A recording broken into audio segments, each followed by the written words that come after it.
is the right? Go on, tell us about this building then. Right. Well, the photograph you showed at the end of the last session. Yeah. With that wonderful sign, I thought you might capture it because the sign is very important, right? The one that Margaret was trying to see if you could identify it. Yeah. You still have the picture. Yeah. Well, you have the photograph on you. Messenger. I've deleted it. Oh, you have. Oh, right. On message. No, I haven't deleted yours on Messenger. You sent it on Messenger, right? Yes. Do you want to show it on your screen? Yeah, give me 1 minute then. I have to do something with that. All right. Well, whilst you're playing with those digits, right? Andy, Right. anything you want to say, love? No, did another stone circle. Oh my God! Yeah, it's 2 in 1 week. Hang on a minute. Did Karen go with you? Yes. Oh, I tell you what, and my little one, Matilda. It must be real love, Andy. Yeah, we were up at Keswick and we'd done a bit of walking, and Karen went for a swim, and Matilda took the local Coast Guard's advice that it was way too cold and you're better off drinking a cup of coffee and eating a pork pie. So that's what we did while Karen went for a swim. And then I said, well, we're going back via Keswick. That's like half a mile from Castlerig. We could have a look at that while you're. Oh yes, she said. So off we went and had a look at Castlerig too. Hang on a minute. Who said, oh, yes, she said? Was it Matilda? Was it Karen or the daughter? Oh, Matilda. No, Karen wouldn't say yes. Oh, my God. So Matilda might be coming over to the dark side of archaeology. Oh, absolutely. She went to the other one. Went with me to Swinside. She likes them. So. Oh, my God. There's hope for her yet, you see. Is she deeply in love? Not quite, but getting there. Right, okay. Right. And I went and had a look at that one stone that's way outside the circle by the end of the wall. Way out. Yeah. Way out. And it's like, why is that here? I mean, I thought originally it was part of the wall, but it's not. It's not. It's definitely next to it and purposely put there. Yeah. Doesn't really line up with anything either, but it's just kind of odd. But I got it in my head. Yeah. Yeah. It is strange. What do they call that kind of stone? That's odd. No, it has a special name, doesn't it? Not a satellite stone. An outlier. So it's an outlier. It's an outlier. It's clearly a marker for something, but it's in the direction of the modern town. So possibly there was that was the route in. I don't know, but. I got a marker pen. Yeah, that's a good start. And it's green, like the field was. There was a painting by John Ruskin that showed that whether it was artistic license or not, I don't know, but it showed 3 Scotch pines growing in the middle of the circle. No! Right. Hang on a minute. Can I remember that? Oh, my God, maybe. I don't know. Still a lovely well done, magical Andy. Circle, yeah. Magical circle. Climbed up the wall, couldn't see it lining up with anything, which was annoying. So it's got to be there for a reason. Xbox the spot. Yeah, it doesn't look like it's been shifted either. So it's just kind of odd position. So I'm assuming it's in its original position. Okay, fair enough. Lovely. That's all over. Thank you. That's all. Right, good. Right, Margaret Poole of the lake. We could call her Lady of the Lake. Lady of the Lake. Ooh. Oh, wow. Yeah, my son was watching a program. It was about a 19th century program, and somebody was wearing sunglasses in it. And he thought, oh, did they have sunglasses back then? Yes. Anyway, he looked things up and it came up with a history of sunglasses. And the first ones were prehistoric, invented by the Inuit. Well, they're quite easy. You just have 2 sort of discs which are solid and a job done. Well, they wore ivory, walrus bone or wood goggles. Yes. Narrow slits to prevent snow blindness. Yes. Yes, and people forget that, don't they? That horn itself, when you hone horn, it brings in, allows enough light, so you can imagine that that's the original glass, and it's quite solid, really. And yeah, no, exactly. Well, needs must, you know. If you see a problem, you solve it, don't you? Exactly. Again, I can see it. I can see a problem, Margaret. Right. Your fringe. You need to cut Be a bit quiet. of that. I've just cut my fringe. It looks a bit sad, actually, doesn't it? Yes. Be quiet. I was hoping nobody would notice. The whole world knows. Yeah. I am sorry, Margaret. It was just you were leading that way. I'm sorry. Be quiet. Yeah. Moving on. Moving on to David. Anything from you, David? A friend of mine found another stone circle going through the farm on the opposite side of the road to Castlerig. Ooh. Wow. Much bigger, but not as complete, of course. It's part of the farm walls and stuff. I think they registered it in the end. I think they've registered it. It's about 5 years ago. Oh, didn't know that. That's really interesting. Now I'll have to go back again. This is Castlerig. Yeah. Is it a farmer's? Is it the farmer's field? No, it's not in a field. It's in the part of the farmyard. And wow! I never looked on that side. They've used a lot of it in the farm buildings, I guess. Yeah. Oh, wow. Well, do you know anything else, David? No, I know nothing. Well, that's enough. Well, it's more than we knew. Well done. Nice one. We want photographs, David. Well, perfect time to go, isn't it? When you haven't got all the mud. Oh, well done, David. I like that. Nice. Love it. Wouldn't it have been great if David was around when we had that little meetup at Castlerig when I was there? That was great. He would have had a free goodie bag as well with honey and whatever else was in there. Yeah, you drummed up a little bit of a few admirers, didn't you? Wanted you to give talks to their groups. Yes. Yeah, there was about 2 at least. You gathered a crowd. You did gather a crowd. That's because he's the eminent. You see, they knew. Well, it is. Do you know what? Right? Do you know what? Did I tell you about the Monster Raven Looney party about 2 months ago? Right. I decided that because of various things in West Wales, and I was being threatened by a political party. If I stood for another political party, I'd turn up, my sheep would be dead. So I thought, right, I can't take the risk, right? So I thought, I'm not going to be involved in politics, and I'm going to stand for the Senedd, right? So I was wondering, I was looking through my stuff, and I thought, I'm going to phone the Monster Raven Looney party, right? And the first thing the guy said, "Oh, you finally found us eventually, Carl. Welcome on board." And I thought, how the hell do you know me? Everybody knows you, Carl. They do now. What's in their manifesto, do you think? Oh, it's great. It's like beans. No. That's another political party. Captain Beanie is a completely different political party. Oh, okay. But and he's Welsh from Neath, and yeah. Long story short, the weird thing about the Monster Raven Looney party, lots of their policies have been adopted by other parties since.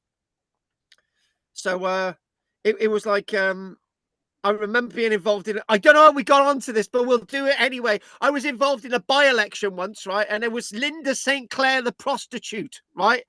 And I spent some time with Linda, but I was only 15, so nothing happened, right? Anyway, so anyway, the Monster Raven Looney party had an argument with her, and it was just like, well, hang on, you've stolen our policies to have brothels and stuff. And she said, my party set up to have brothels. Oh, that was another thing. Anyway, I don't know where I've gone now. Let's just crack on with Judith. Oh, leading on to Judith. Go on, Judith.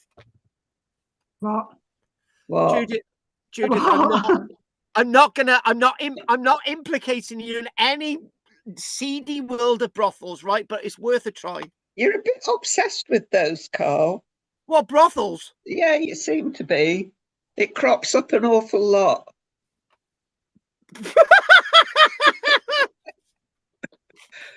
It does on a Wednesday night, Judith. I've got no news, I'm afraid. My life is spiraling inwards. Do you remember Ever Decreasing Circles? It's a bit We like love that. it. Yeah. Yeah. Like that. So nothing in my life feels real at the minute. So sorry, I haven't done any looking or learning or anything. Sorry. Do you know, Judith? Right, I was I've been doing this series online. You know, my daily Roman stone remains in Oh, Britain. sorry, I will catch up with them and it's eventually. Just yeah, and the weird thing was, Judith, is that the Cramond in Scotland, right? And I thought, right, okay. And I knew about the Cramond lion, I knew about the Cramond fort. And somebody said, "Have you ever heard about the Cramond eagle?" And I just thought, what? And there's this bit of stone that sticks into the sea, right? And there's this head of an eagle that's carved into this rock, which is 3.5 foot high, right? And I just thought, and I said, "Oh, this was possibly carved in the Roman period." And I thought, I didn't even know any of this. And I just thought, well, it's you guys, when you go out and about and you might see something that is Roman, right? And it's worth letting me know, because sometimes some of these things nobody knows anything about. And Judith is in a perfect landscape where there are mystery Roman things still to be found. well, there was a Roman hoard of coins found about 100 meters from where I'm standing right now. Yeah, but now you've let the cat out the bag, Well, Judith. Yeah, being that you found them in the first place and you spent them all on Swedes, 1904, some schoolboys found it. Oh, In right, so Yorkshire? we want you then You after all. found them in Yorkshire? Yeah. Yeah. By gum. Hang on a minute. I do the punchlines, not you. Talking about. Right, I'm just going to remind you again. Don't forget the class fees. I know some of you have already paid that for the next 2 months, but the usual 50. So thanks for getting that over, guys. Who's already paid that? Thank you very much. So I thought I'd jump that in there. So before we go on to my raison d'etre, anything from you, Drina? No, sorry, nothing. Okay, right. So we're going to get into it now. One of you at the beginning, Let me just share my screen. Right. Oh my God! I hopefully nearly forgot Will was there. Oh, sorry, Will. Right. So you can share your screen, Will. So I've got to. Don't do anything, Will, because what I'm going to do is you co-host, so you can do whatever you like. Because that means if we make everyone a co-host, it's fine. Oh, hang on. You see it? It's already there. Yeah. Yeah. So Margaret, the sign that we were looking at last week says danger, shoot the Pierre, no pas s'approcher, do not, no pas s'approcher. Do not approach. Stay away. Right. So in other words, there's the image that we were shown. So Fleeting Minds, right? A bit of expertise. Where the bloody hell is this in France then? Right. So this, and I'm going to give you. Oh, do you know what? The Temple of Janus at Autun, in Saône-et-Loire, en France. Saône-et-Loire. Yeah.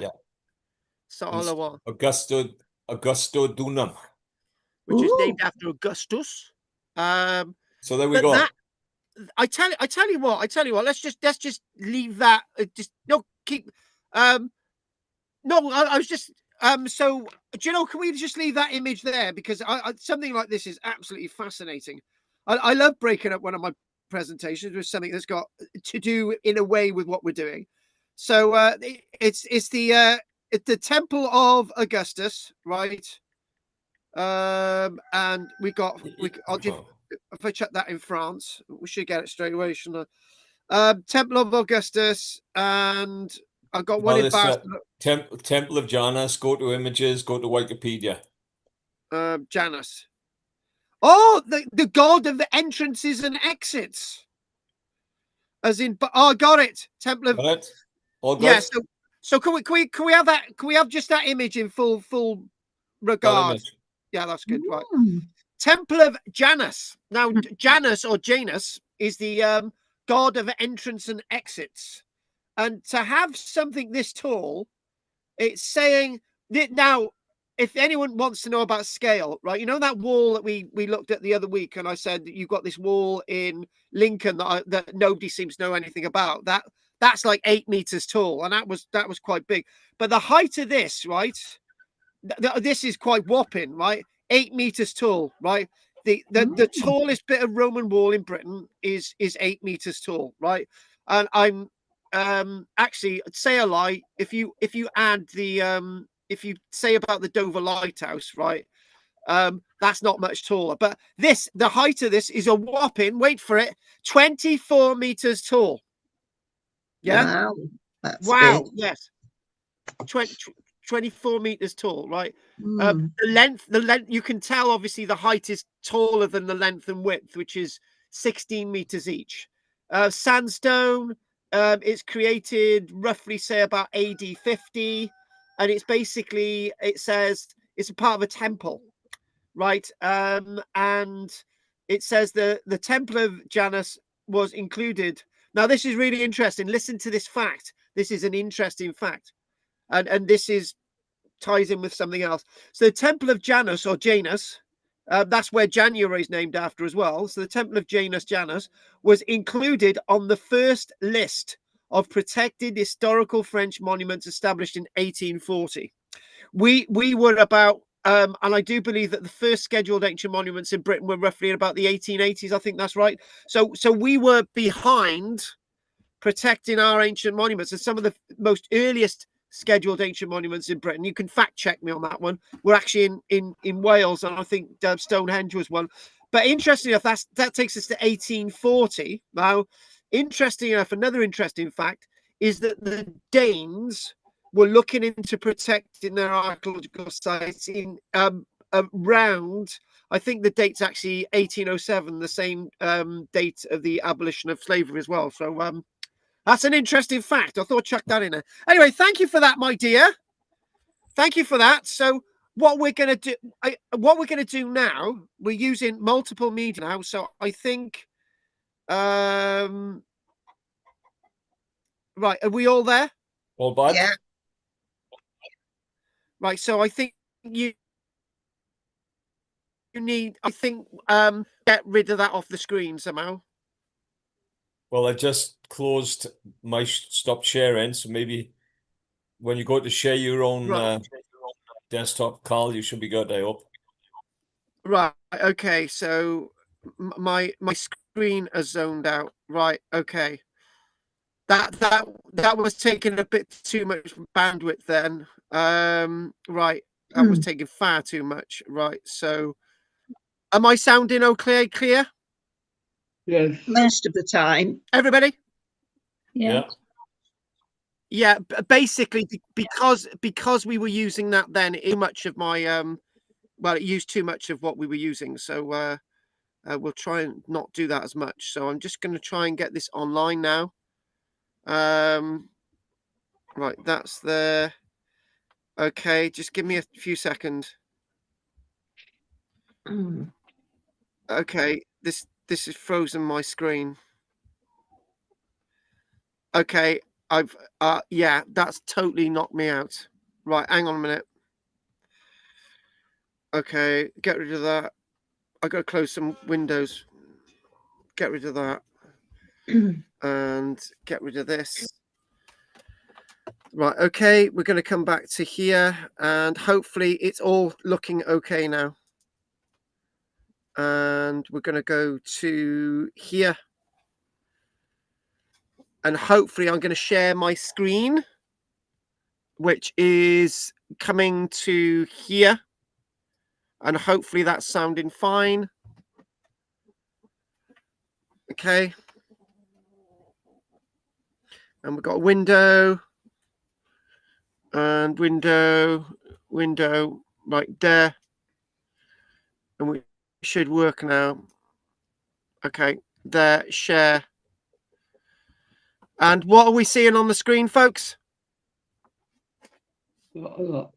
Nothing yet. It's not come up yet. It says started sharing screen. Right. We haven't got it hasn't arrived yet. Yeah, we've got ranging poles and a pit.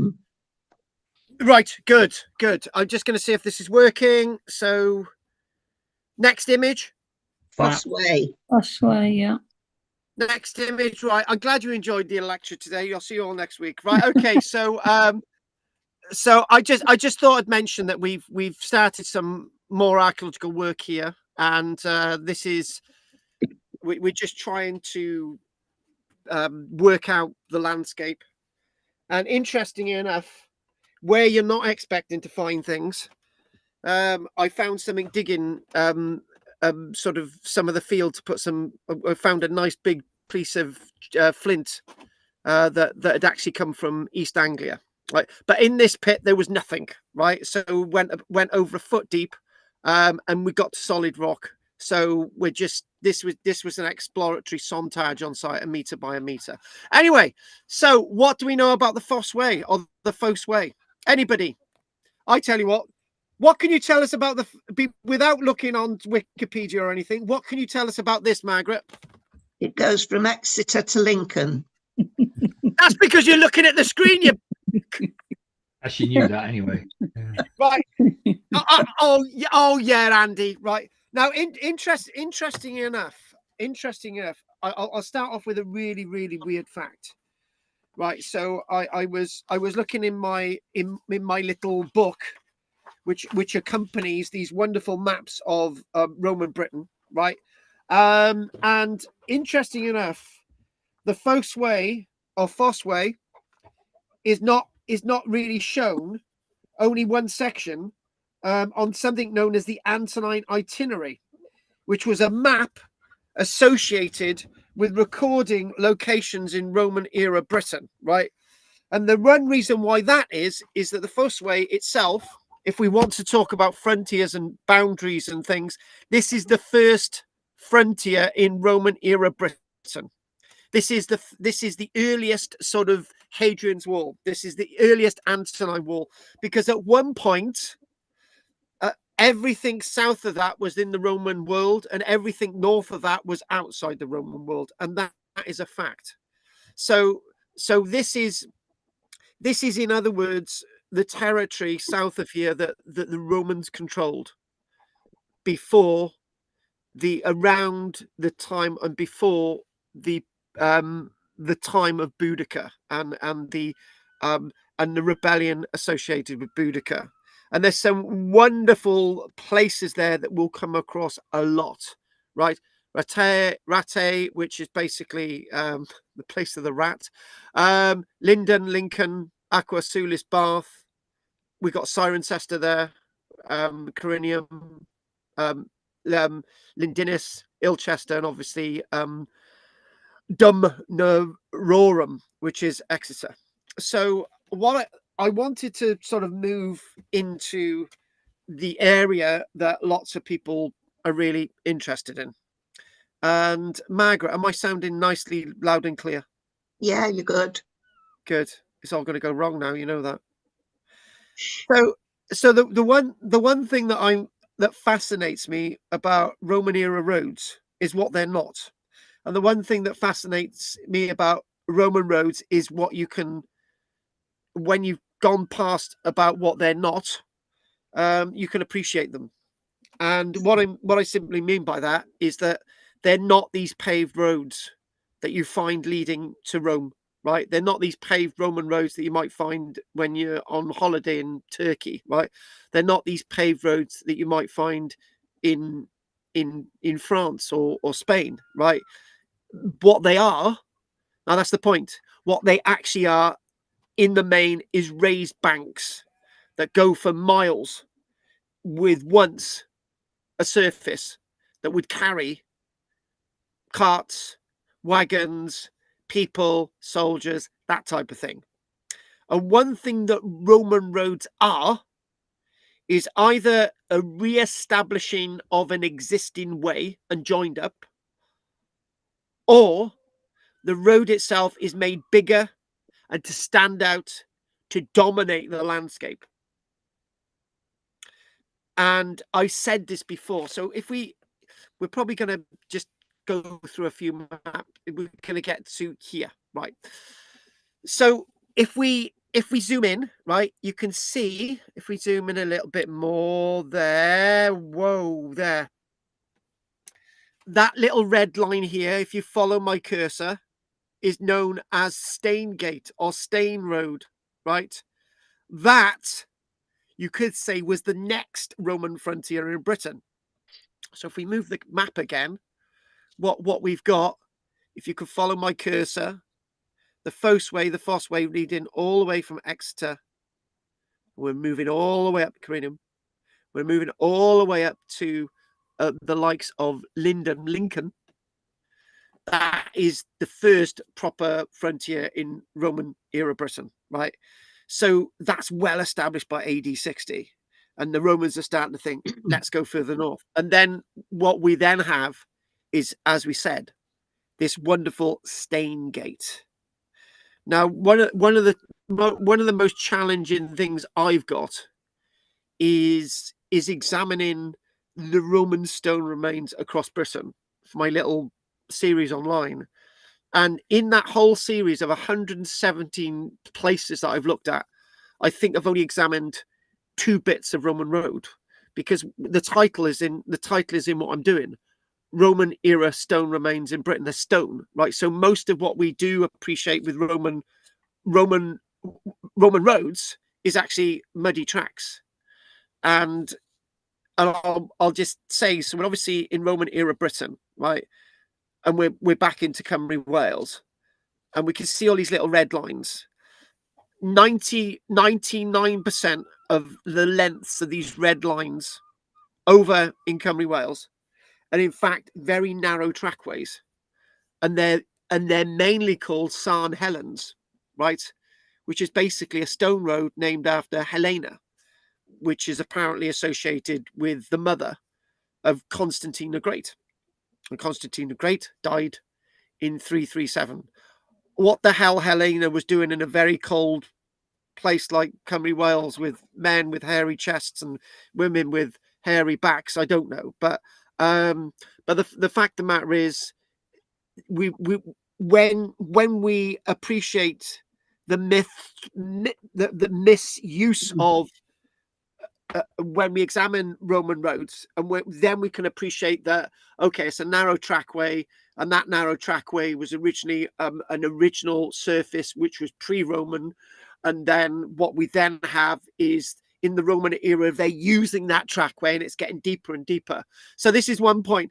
If you've got a really deep road, right, and it's in the countryside, and the banks and stuff are going up on the sides, and you've got hedges, right, that means it's really, really old, right, because the surfaces are worked deeper into the ground. But that is very different when we're describing, for example, the Fosse Way. It's a very, very different description. A sunken road is not going to be much good when you're trying to dominate the landscape, but initially it would have dominated the landscape. Several meter tall bank. So basically north and south, easy. Well, it's not really north and south, it's east and west really, but this is the very, very interesting thing about this frontier. So if you look at any description, it would describe this itself is a length of road that is a route that links in lots of other roads, and it's give or take a few miles. It's 200 meters 200 miles long, basically, plus. So you're looking at a long stretch for looking at this landscape. So it's 200 miles plus, right, from Lindum all the way through to Exeter. Now, the one thing you can see straight away is not exactly straight, right? Is a few bends and stuff in it, but that's another myth about Roman roads. They're not all. You'd think when we're in school, it's just like a straight line. But when you think about the contours and the landscape and line of sight and all the rest of it, right? You could basically argue that it is sort of a straight line in a way. So again, when we're trying to one of the things that I've got here is naturally the book Roman Roads in Britain. And Margaret said, "Are you using these books?" And I said, "Yeah, bloody well am." But one of the things that really hits me, and Magaret, Ivan Magaret. Who is this Ivan Magaret? I'll mention him now. Who is this Magaret guy? Well, Magaret was this guy who spent his entire life, didn't he, Andy, going around Britain, looking at every single back lane, every single hole in the ground to map every single length of possible Roman road in Britain. There's 2 points there. Exeter University has said that Magaret only recorded a fraction of what was there, but Magaret was a guy on a tape measure doing all this by himself, and he produced this wonderful volume, Roman Roads in Britain. Right now, it should be Roman Roads in Britain, and lots of these are based on earlier earlier pre-surfaces, right? So he's doing this from the 1940s. He's publishing this in the 50s, 1955. He's a surveyor, right? And this is the Bible in regards to Roman roads, right? He defines the Fossway without an E, for example. And one of the things, let's just look at the preface in his book. Originally, the work was issued in 2 volumes, south and north of the Fossway, right? So basically, he's saying, right, you know, everything north is like one part of the Roman world, everything south is another part of the Roman world. But he gravitates to being very much into understanding the Fossway, and then obviously what he's done is a network of roads like Watling Street, Ermine Street, and so on and so on. So all these different stretches of roads. And in this book, as I said earlier on, you've got fold-out maps, right? And there's some wonderful names like the Ackerman Street, and there's also all different types of names. So you look at this and you glaze over with the amount of work they actually did to produce this, right? And lots of people have argued since, was he right about some of the Roman lengths of road? Was he wrong? But the point is, he achieved something that you know, I would never be able to do now, because I would need to have started about 20 to 30 years ago with a wonderful red-headed woman like Margaret with me. We had to hold the tape measure, and George there doing geophys and all the rest of it. But this is amazing work. Anyway, so back to this wonderful Fossway. So the one thing that we would say is that if we go with, I got some aerial views. I was looking, for example, you know, on the internet, and I thought, wow, this is a great image in the Daily Mail, right? So I thought, I can't get any better than this. So this is the archetypal Roman road. This is what a Roman road looks like. Now this is. It says this is a bit of the Fossway, and that's with an E as well. Whether it's with an E or without, it's neither here nor there. And it's basically saying pictured in a wooded pictured as a wooded trail near Bath. Now, back to that point as well. It's saying that lots of the lengths of the actual Fossway are either taken up with modern roads, lanes and byways. Some are boundaries that stretch across fields and or what have you, right? But there's some really nice stretches of the Fossway that have been excavated, and we'll look at one stretch which is not too far away from here. Now, if you want to really understand the exact length, I said it was over 200 miles. It's more probably somewhere like about 230 miles, with a little bit sort of one way from Exeter and a little bit sort of that way from Lincoln. And it's interesting that Andy said he was sort of up that way recently as well. So one of you did. I can't remember which one. I think it was Andy. But this road itself is number 5 in Magaret's numbering system, right? So that's really, really sort of interesting when we think about that. So if we go to if we look at that again, it's saying 229, so nobody can sort of agree. Known for its remarkable straightness, we've already had that discussion. It functioned initially as a defensive militarized frontier before becoming a vital trade route passing through Bath and Leicester. So I think the points that we need to examine there, the word military, right? How is a road military? How is it defensive? And we've, functioned defensive and militarized, right? So if we think about this and we just ignore everything beyond Corinium and beyond Lincoln and Mamucium, which is actually Manchester, right? There are bits of Roman stuff in Manchester, amazing enough. It's not all been destroyed, including there's something that will be coming up in my series very soon about Manchester. And yeah, you've got to get back on there. Wonderful Judith. And by the way, Judith, members only stuff on my YouTube channel. There's new stuff coming up, so you've got to use your membership properly. So when we think about this, we've got to think, right, okay, when we think about south and sort of east, so obviously there you go, Ischia, Exeter, Cream, Alonis, and we think about this and we think, right, so everything leads to that line. It's you could think that it's sort of a north-south divide, isn't it? An east-west divide. You could let's just think about this as a defensive militarized frontier, right? One thing that I would say straight away is what makes this big sort of several meters tall road bank sort of defensive and military. Well, it goes back to how people fought, not necessarily how the Romans thought. Now, the Romans did Pax Romana. What the Romans could see across Britain were lots of previous sort of land divisions and land boundaries.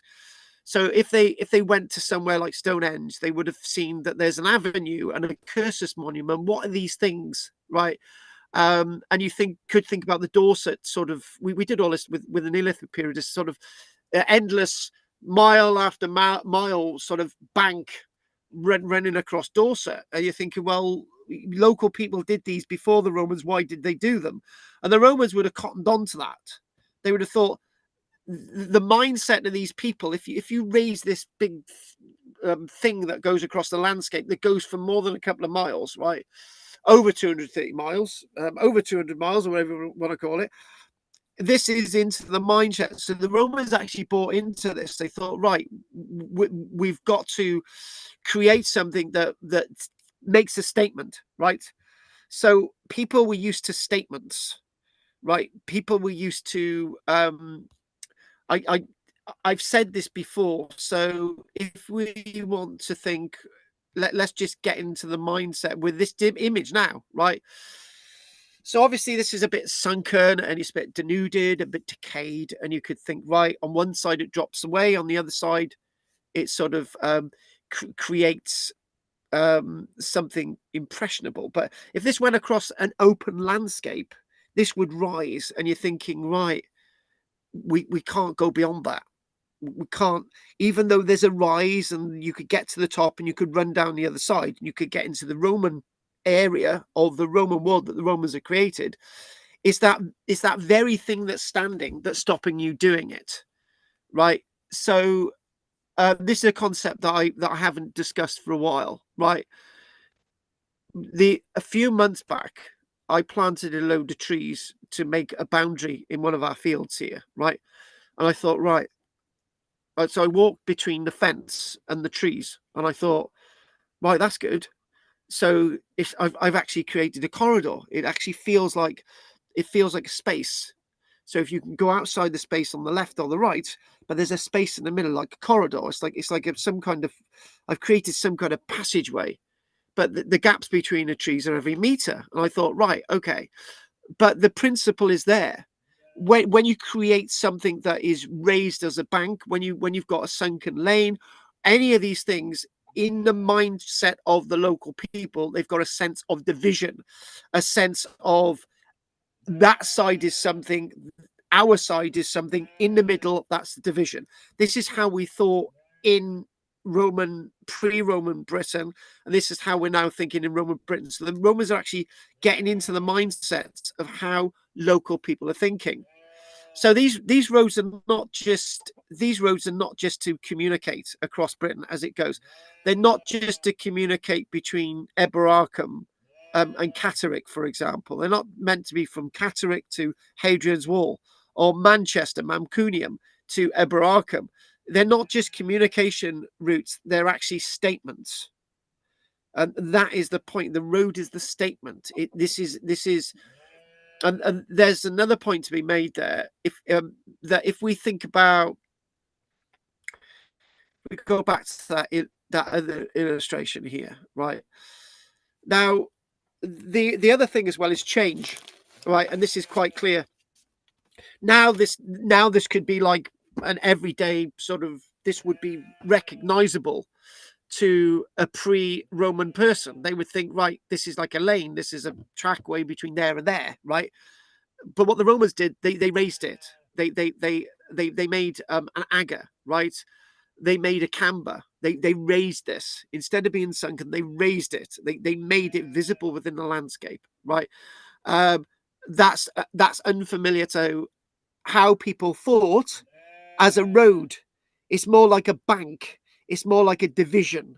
So this is why the Romans are getting into that mindset. They're changing something that's everyday normal to people, and they're making a bank out of it. So you travel along the bank, and the local people would think, oh, that's a bit weird. So this is how things are changing. They're getting into people's mindsets, and they're changing how the mindsets of people actually operate. So standing out from looking at this landscape, and when you think about this, is really important and this is a nice little tender map to sort of try to get us into this. So when we're thinking about the early stages of Roman era Britain, and when you think about the early stages of Roman era Britain, things have moved quite quick. So when you're thinking about things are moving quite quick, you've got Londinium there. So by AD 50, Londinium is a swing-in city, right? Camalodunum, they've got a swing-in city, right? And this is all within about 7 years, right? Canterbury is already there.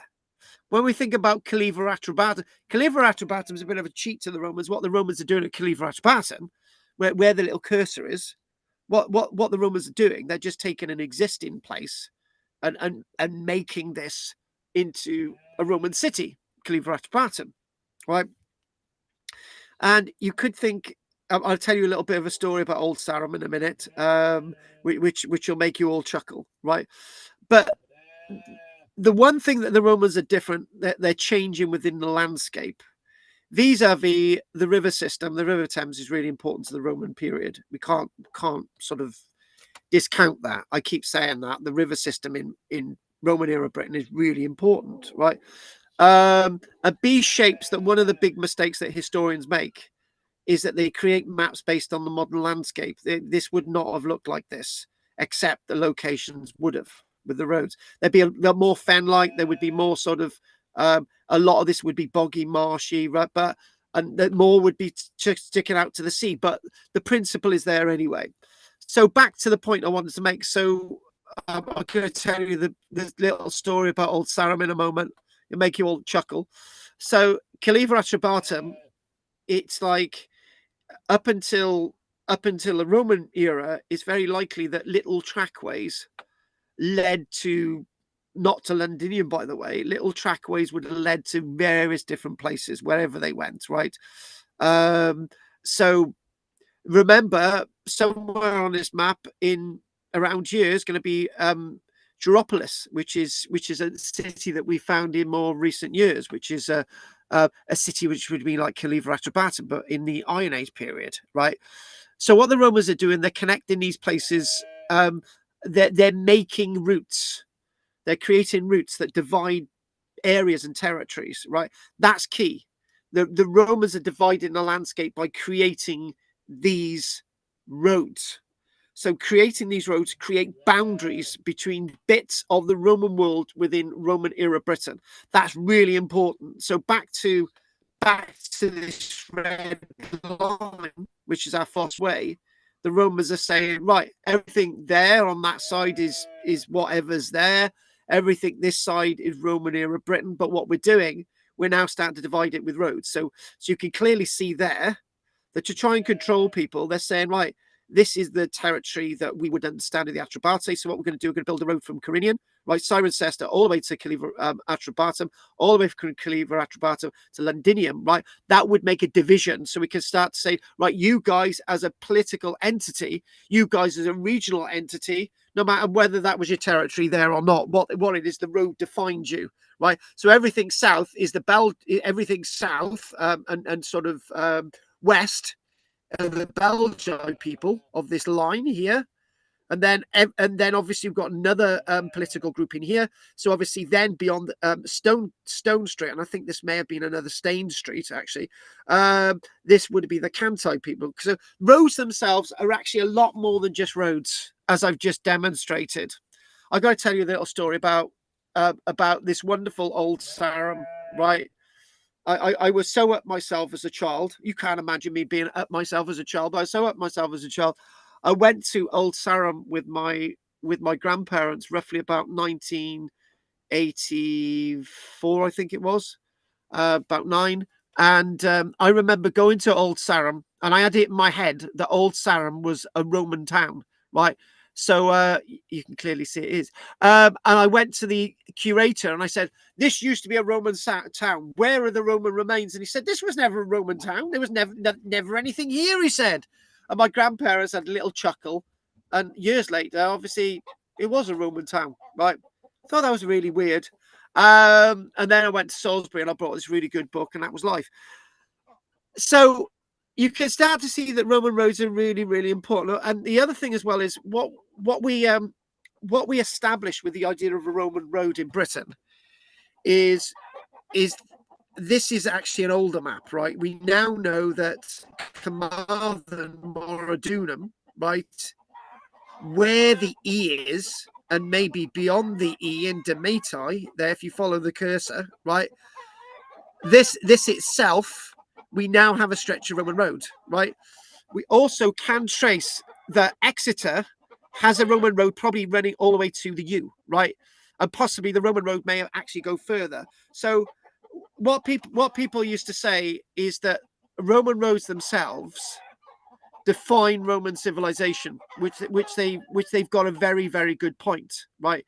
It does define Roman civilization in Britain. So if we want to go back up to the top of the map, and we actually want to if we want to look here, right, the roads don't thin out, but they start to thin out north of the Antonine Wall. So what we've got approximately a stretch of road surface or something very similar that goes from the Antonine Wall probably all the way over to Aberdeen or somewhere like that. But the roads get thinner and thinner. So when we start to interpret the idea of Roman civilization, right, we've got to look at the roads. And when the roads run out, we start to think about what were the Romans doing in that area? Did they do anything useful in that area? Yes or no? And what is interesting about this map is it's actually showing some of the areas here, all the green stuff, which I was just trying to describe earlier on, which was not actually land in the Roman period anyway. Sometimes it's always good to get an earlier type of map. I do apologise for the chickens. I'll be ringing all their bloody necks, and I'll be sending their carcasses to you guys to the post. But what you can see here, right, is you've got another. It says there's Stone Street, doesn't it? Stain Street. There we go, another one. And it's got when you're looking at that, right, it's got. There's another Watling Street there, when in fact that's the Watling Street. So it does get a bit confusing, folks. It really, really does. It really, really does. But one of the things that I would basically say is you can see there San Helen, but they're actually the San Helen does actually go from there to sort of Monmouth, and that's another San Helen whipping down there. So if you get my book Romans in South Wales, which I'm being sort of asked to do another book, which is sort of in that series, this name San Helen would crop up a lot more. Right, again associated with the Empress Helena, who was actually the mother of Constantine the Great. I love something like this, and I love something like this because this describes exactly what the Fossway exactly look like. Layers and layers and layers. Now, we're going to move away from that moment, and we're going to look at this. Now, this is a little bit of a stretch of Fossway, so technically I could include this in my series because you can get a little bit of a stone surface. But what really buggers my mind up sometimes is that when you actually have these reconstructions and you're starting to think, well, how do these pebbles here equate to these pebbles, and how does that thick road equate to this, and where's the slabs and stuff on the top? So again, sometimes it spoils what I feel is a Roman road. What is a Roman road? And we'll go back to the other image after the break, actually, right? This is the Roman road, right? And you can clearly get an idea of some of the ideas of, well, you can see the description there. It took me a while to actually find this image because there were a few of these on the internet and I couldn't find it, but I eventually could. And you can basically see that this is how they're understanding what a Roman road is. So if we you can see other stuff there, which we're going to go on to, and I think this would be a nice end to this section today.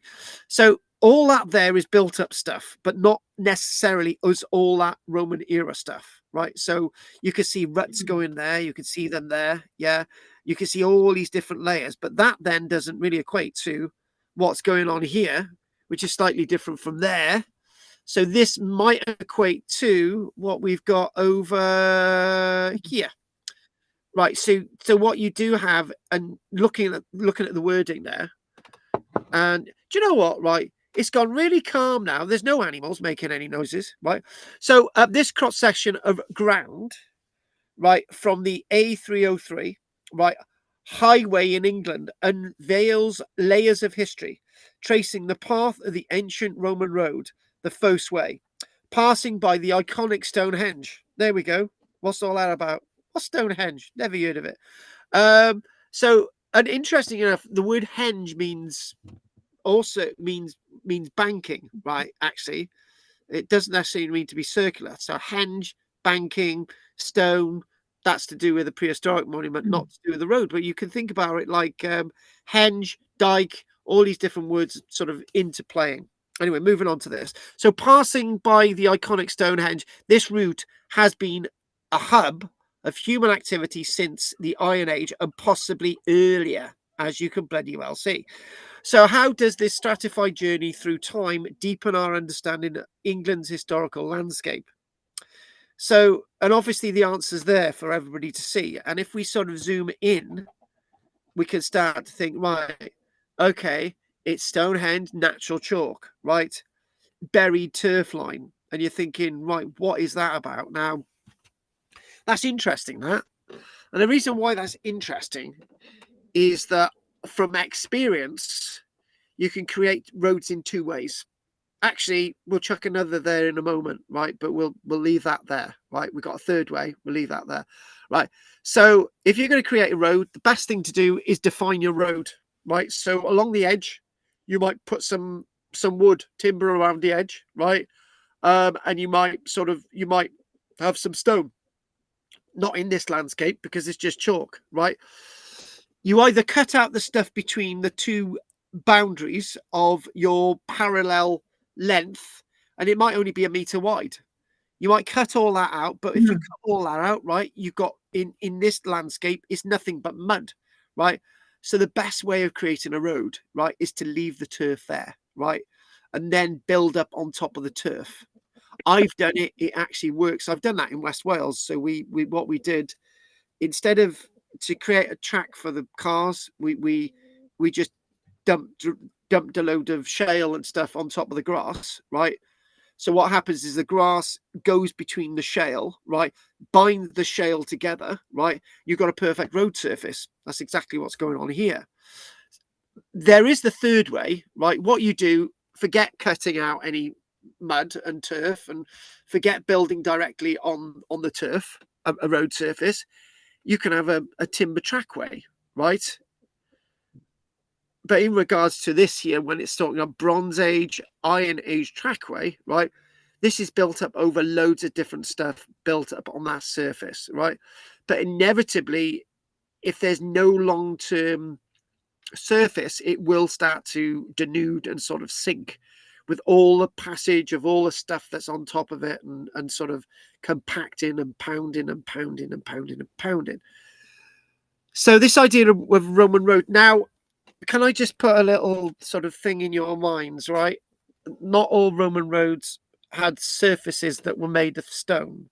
Some Roman roads had surfaces that were made of timber, right? And made particularly around Somerset landscape, right? So, and that would then sort of, you'd have to keep adding to that as the road sinks, right? Particularly in boggy sort of fen-like landscapes like East Anglia, or going a little bit further north in areas. So again, that's the thing. When we went to school, what we were told is this thing about Roman road surfaces. All Roman roads were the same. Let's just rehash that. All roads, forget about Roman title there, all roads that were ever established in Britain were different. Wherever they were different because there was different materials, right? And then you've got the medieval cart tracks. So let's get something right. The only roads were tarmac and roads. Roads only really become specific, standardized roads probably from about the 1960s onwards. Up until that point, there were still turnpikes in Britain, right? And did you know, folks, I will give you a little fact. Sorry to sound patronizing. I'll give you a little fact. Up in North Wales, right, there was still a turnpike that was maintained locally, right, by a turnpike trust, which was still operational while I lived in North Wales up until the 2000s, right? That was a different road surface, but now it's been tarmacked and adopted by the council, blah, blah, blah. And you used to have to pay a tax to go through that road. It was something like 20p every journey, but there you go. So it's only in more recent years, probably in about the past 2 decades, that Roman roads have become standardized. If you read something else, it's wrong, right? So naturally, the other thing as well is about road surfaces. They can be different thicknesses depending on where the roads are and how the roads are developed. So if we go back to thinking about this, right, this is a nice, really nice shot. And all of these lengths of shots like this is particularly in relation to the Fosse Way, and I do believe that this might actually be the stretch of Fosse Way in Gloucester, right? And you can see it looks pretty straight. There are a few bends and stuff in it, and this is all to do with the landscape as the landscape is changing, right? So there might be bits in the landscape where it's a bit boggy there, and so on and so on, or the landscape has subsided. So eventually, even though the Romans are trying to produce something relatively straight, if there's an existing trackway there, they're going to follow it and reutilize that trackway, right?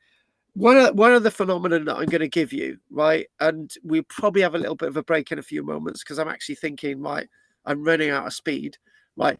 One of the trackways that I know very, very well, right, is a trackway in the Vale of Glamorgan, in South Wales near Cardiff. And one day we were trying to find the original road surface, and we couldn't find it. And then the answer is it's under the modern road surface, right? And I thought, right, there's something really weird here. And what was really weird is on the south side of this road called the Julius Maritima, this fairly straight road between Cardiff and a place called Cowbridge, and then that goes on to a more familiar place that you might know of called sort of Bridgend, right? So between Cardiff and sort of this place called Cowbridge, what we would find is on the south side there was like a 10 to 20 meter grass verge, right? And we couldn't work out why there was this 10 to 20 meter grass verge on the southern side of the road. We couldn't work it out, right? So what we did, we got some poles and we started jumping out of the car and we started going along the length, and we started realizing that this was the original road surface. What they had done, they kept moving the road. So as the road itself started to sort of drop down and the road surface started to get eroded, instead of trying to fill it with whatever, right, they just moved the road further north, right?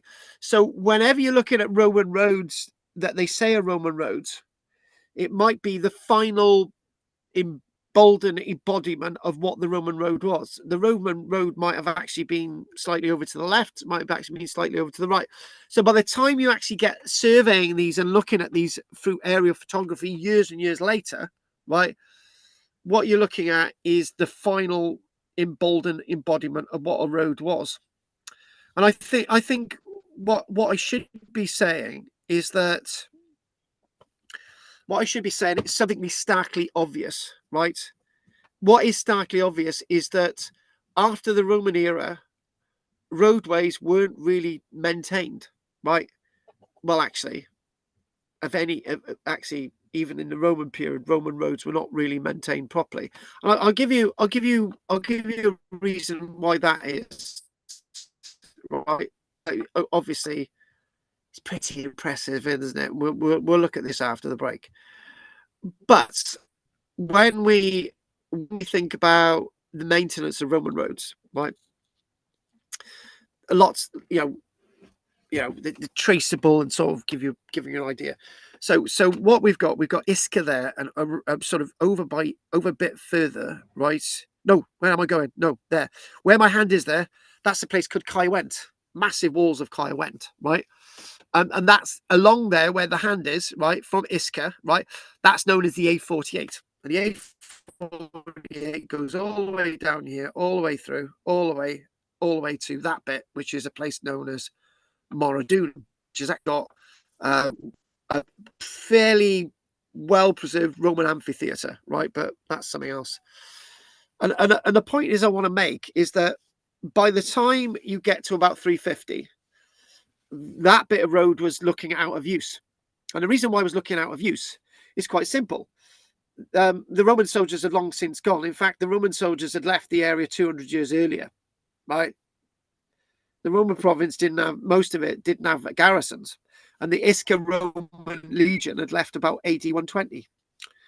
So by the time you get to sort of the 350s, where they're actually putting towers and walls around the place called Caerwent, right? Venta Silurum. What's happening is that the people at Venta Silurum, the magistrati, right, were meant to be collecting taxes for the maintenance of the road. So to keep peace and order, they didn't bother collecting taxes for the maintenance of the road. They collected taxes to build the wall. So the wall was no longer maintained. So only roads that were maintained for certain purposes, right, by the local towns and cities along the route, those were the ones that survived. Lots of roads didn't. So by the time you get into about 420, 430, 99% of the road network in Britain is out of use because nobody is maintaining it. Nobody is filling in those damnable potholes. Yes, and they did have potholes. And one thing about Roman roads is that when they're on a slope, the water would just wash everything away, like wash all the road surface away, and it'd become a gully, right? And then it would become a sunken lane. So what I'm doing is dispelling lots of myths. So when we look at the Roman road network today, we can't really find much of it, which has got anything like roads that look like Rome, right? Because it's all been washed away. And if it's got slabs, it's also been lost in the mists of time as well. So what I think I'm going to do now is after the break, we're going to look at this as well. We're going to look at a little bit of Roman road under York Minster. I'll tell you a little bit of a story with that. And then we'll look a few more about these images. And it's probably going to be a bit of a shorter one tonight than anything. But what we are going to do now is I'm going to see what we're doing. And then we're going to do stop the sharing. As you know, Margaret, sharing's caring. So there we go. Margaret, you can come down and stay with me with the sheep anytime. Gee, thanks. Do you know bring me wellies. No, you don't need them now at this minute. My mum is being an absolute pain in the backside in connection with my dad's Alzheimer's, right? So my brother said, right, when the house has got to be sold for dad's care, right? Mum can come and stay with you in the pig shed. I said, yeah, that's fine if I had a pig shed, so she won't be staying with me. And I can say Margaret's staying in a pig shed as well now, so that's life. Thank you. You'd like to cuddle it with my sheep, I'm sure you would. I do like a sheep. Oh, do you know what? I was cuddling some of my new lamb boys today, my ram lambs. Oh, gorgeous, they were lovely. So anyway, we'll go over to David in a minute. But Margaret, anything you'd like to say? Well, I'm really enjoying it. I like looking at the maps and all the old roads and everything. I find it really interesting. I like maps. Yes. Yeah. I'm just thinking, I mean, they didn't circumnavigate Britain, the Romans, so they would have had no idea how big Britain was, would they? Do you want me to dispel that one? Right. What we've got here, right? We've got. Can you see the map there in front? Yeah. Yeah. Right. This is our wonderful map. What we've got. You know. Right. We'll just. There we go. We've got that little bit of a road there. Can you see that there? Got it? Yeah. Yeah.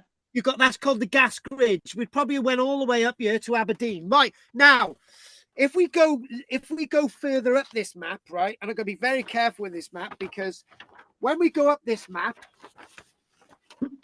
well, obviously I'm not using the internet anymore, am I? Because I've got the maps, but you can't get this type of stuff on the internet at all. And the one thing about this is that when you get to the top of here, right, the headland, it's actually got some Roman place names.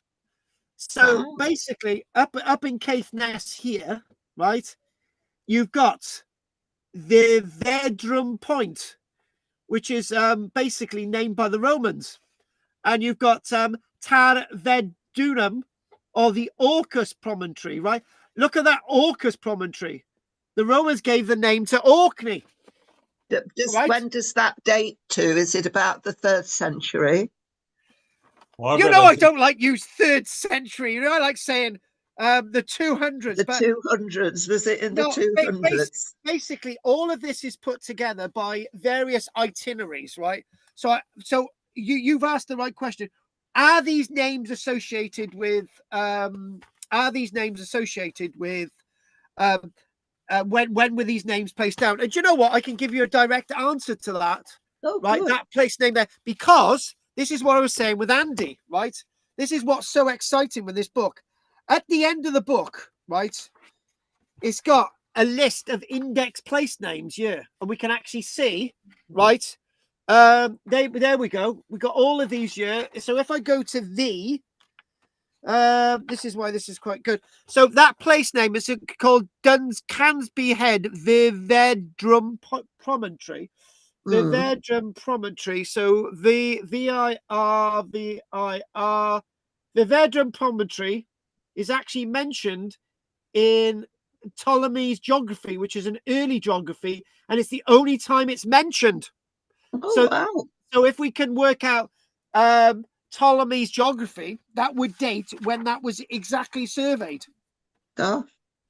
So here we go. Ptolemy's. Oh my God, it's there. It's written there. Ptolemy's geography. I like this. This is how you couldn't get this on the internet. It says the geography of Ptolemy, right, was compiled in Alexandria in the around 100 AD 150. So that place name, the Vedrum Promontory, which is just looking over towards Orkney, was named by AD 150.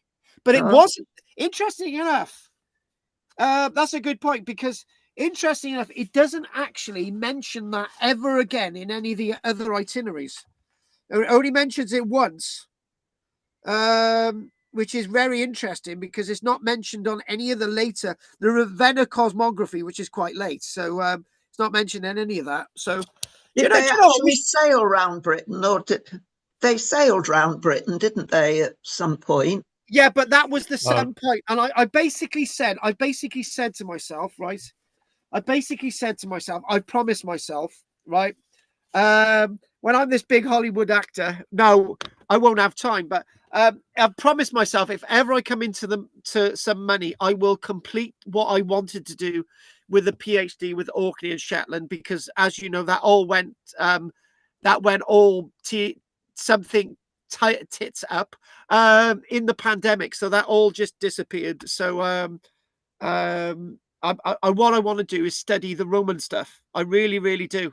I just want to get into the Shetland main museum and Orkney main museum and get all the Roman stuff out and handle it and look at it and fiddle with it and stuff. And that ties in directly with your Roman stuff place names. It would make sense that when they landed in Britain, during the Claudian times, they would have followed the old trackways, assuming that they were going somewhere important to a settlement. So they were bound to use the old trackways. Exactly. Existing trackways. Yeah. Exactly. Existing trackways. So all the well-known Roman settlements, cities, civitas, whatever you call them, were they already, most of them, very important Iron Age settlements? Let's just bang into that a minute, just quickly. So just bang into that quickly. London wasn't, we know that one, but Verulamium St Albans was, Camden and June and Colchester was, the likes of the ones that are exception to anything that you've just said, the ones that become leisurely bases. So when you look at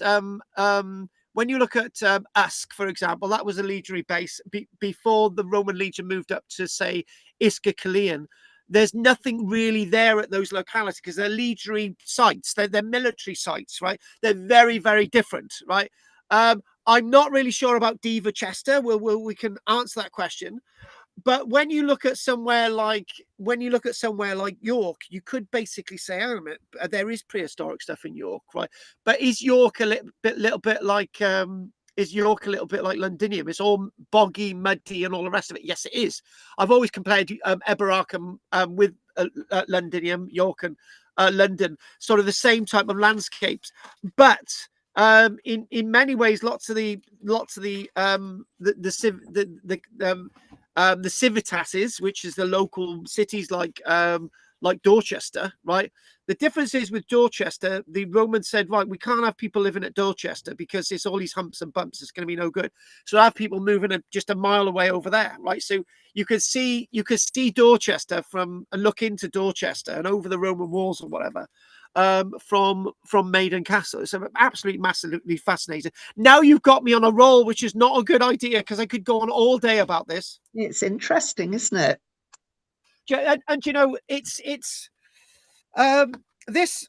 I know you guys are really into your wonderful your wonderful Cumbria, right?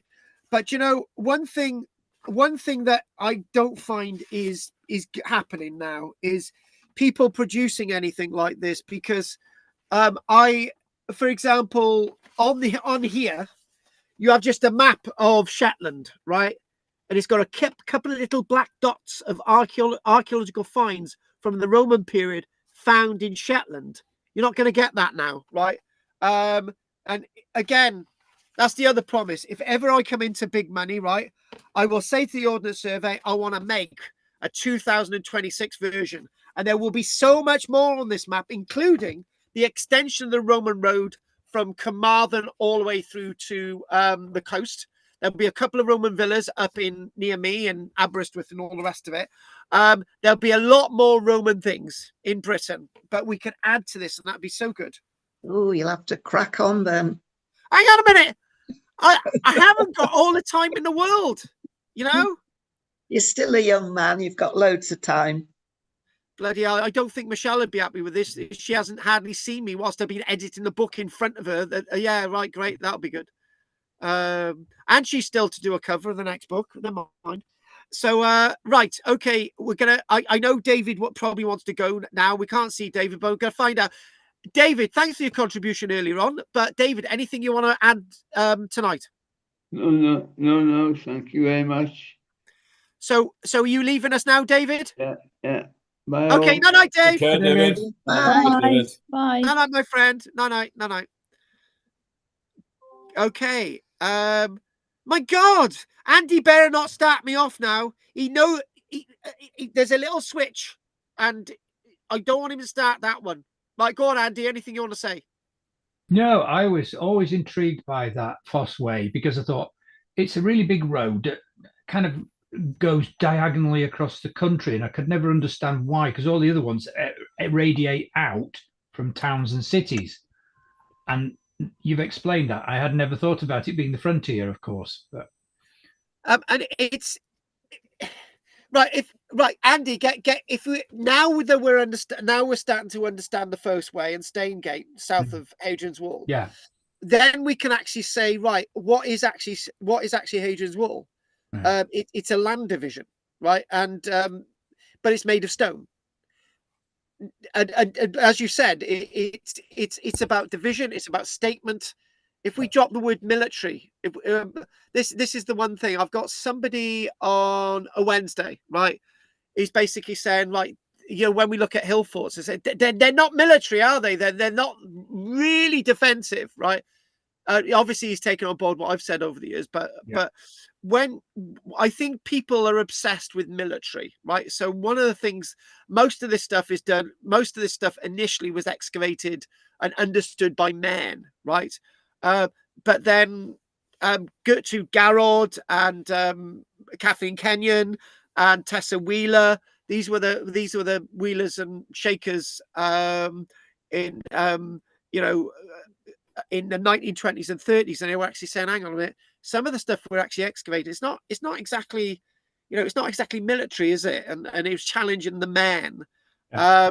And in many ways, this was all a Victorian idea, actually, in the 1920s, that lots of men had, when people were thinking of the word, basically everything in Britain at one time was Roman, right? This is why we call them hill forts, because people in the 1800s thought that they were Roman hill forts, right? And they weren't. They were Iron Age, right?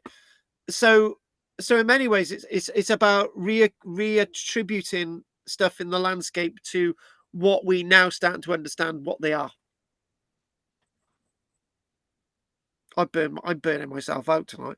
Thank you very much, Andy. Oh, look at this book, Drina. Look at this book, Drina. Look at that, right? So we open the book, right, and it's a book with about 3,000, right, wonderful brooches, and it's to do with what they've done. They've expanded the collection of brooches, 500 or so brooches that they've actually found at Richborough, right?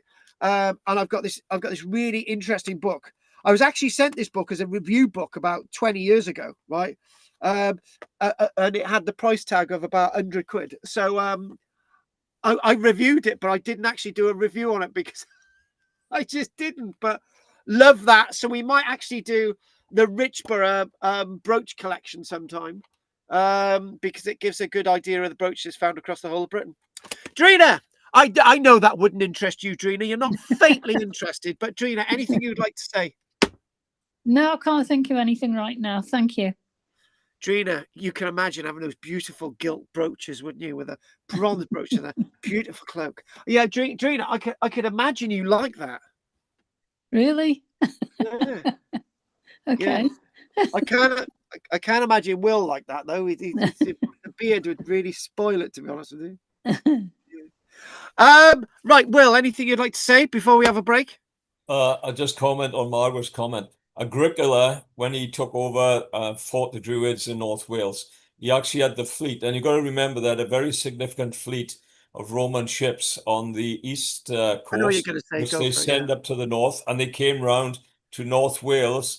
Even though they went across land with the army. They sent ships with mercenaries up over the top, over the Hebrides, down, and they would have come down through the south down to Dexter. So they did navigate Britain around about 93 AD to Aurelian, 150, 180. They had a good plan of what Britain looked like, Margaret. I think, even though the Druidic thing is not something that we're going to be talking about and stuff, but I think what Will has just done, right, is he said something very factual from little evidence, right? And what I mean by that is that, and I'm agreeing with you, Will, but if we forensic archaeology would tell us, right, that to send boats via Cornwall, via the Irish Sea, is not a good idea. That's why the Spanish Armada didn't do it, right? So it would make perfect sense up into the North Sea, follow the tides, follow the swells and everything up, take him to the. He's very right, because what he's done is he's inferred the realist, and these vessels would have been better placed to have taken a journey like that rather than the Irish Sea. And that's inferred forensic archaeology, right? It's not guessing, it's being practical. And that's what you're saying, isn't it, Will? That's about it, yeah. Good. My God, we've agreed on something. There you go. I think we'll finish. Right. Talking about finishing, Judith. No, I've got nothing to say, but it's very interesting. That's fine, Judith. That's fine. That's fine. So what we're going to do, it's now 8:39, right? I'm going to probably say that we'll just have a little break, just under 15 minutes. So we'll be back soon, folks. Okay. It's all for the good of the country and all the little people.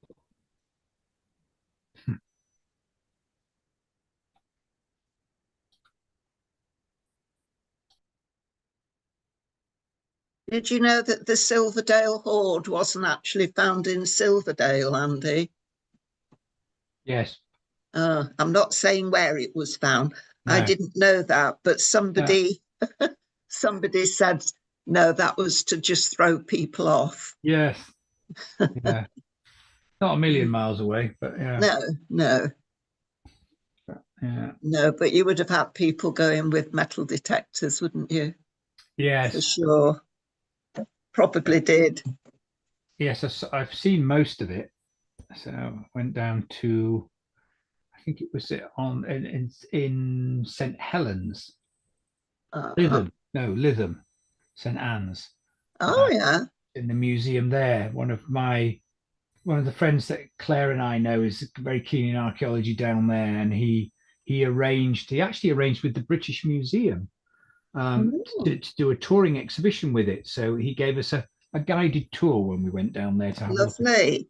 a look. I believe they were going to show it at the library in Silverdale. I think they did some of it. Well, I think they did some of it, but I don't know if it was all of it, because it's quite extensive. But yeah, so where is it kept now? Then is it in the British Museum? Yeah, I think so, but I don't know. No, where it is. So it was a sizable hoard, wasn't it? It was, yeah. It was a good find. Yeah.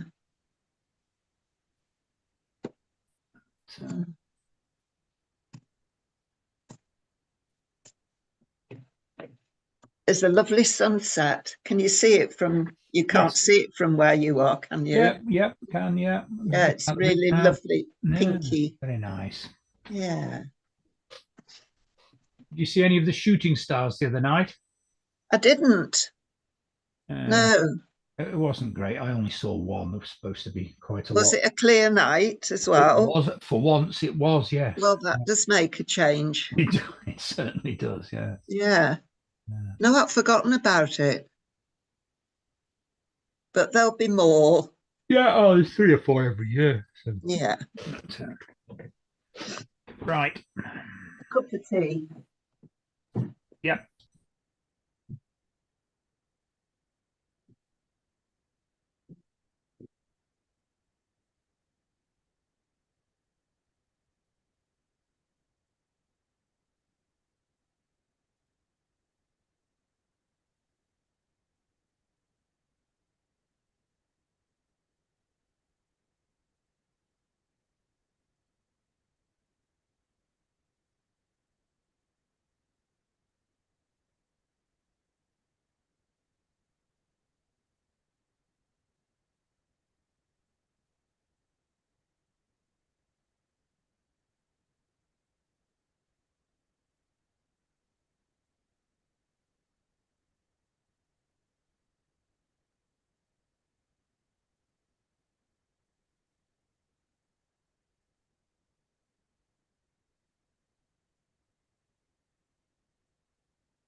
Hello, folks.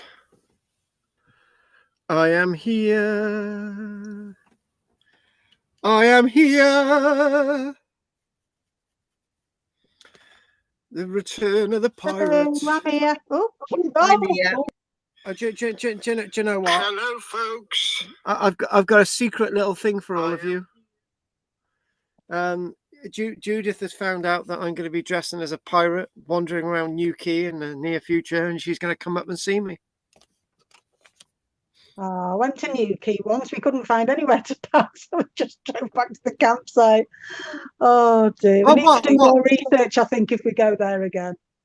What, Newquay in West Wales? Yeah, we did a week. When 2021, I think it was. And we didn't prepare really, so we thought it was going to be just like it is here, where you rock up somewhere, find a parking space, spend the day there, and then go back. But it wasn't quite like that. Yeah, that's the problem with Newquay. The parking is quite yeah. But if you would have known me back then, I could have told you a little place where you could have parked. Oh no! Oh wow! I mean, it was beautiful. It was beautiful, but we couldn't get out and enjoy it. We just kind of drove around, looking at stuff, and then went back to the campsite. Yeah, I know what you mean. I know what you mean. Okay then, folks. The weather was beautiful as well. Oh, in Wales, yeah, it usually is in Newquay. Everywhere else it's raining. Ah. So I'm gonna try and get my screen shared, and we're gonna go back to where we were. And let's just try and get this sorted. There it is. Is it gonna work? Is it gonna work? Go on, press the button. There we go. And there it is. Hang on a minute. The big question is, what are you seeing on your screen now? Glass floor with a Roman ruin underneath it. Oh, you got the wrong one. Right, okay. That would have been the right one, but it's the wrong one. Right, so it's neither right nor wrong. Right, let's just start again. Right, so it's just I am we managed to get it in more or less straight away, so I'm slowly getting it. So here we go. All right. We're developing another film where I'm a lunatic in a lunatic asylum, and there's an outbreak of a zombie virus, and I've got to try and survive. Who's written the script? Right, they haven't been written yet. Anyway, are you looking at a map of Roman Britain near? Yeah, Roman roads in Britain. A map of, yeah, that's right. I'm going to work out where I was. Where I was. Right. Yeah. Back to this. I thought, to be honest with you, this is the archetypal section of excavated Roman road. This is basically a place that is between Bath to Ilchester. So we're heading south. This is the excavated segment of the Fossway at Radstock, showing its construction in cross section. Now, the reason why you've got this is because it's quite a big build-up of a bank, and it's probably that this is being built up over a period of time. So it's not all just being thrown up by about AD 60. This is being thrown up over a period.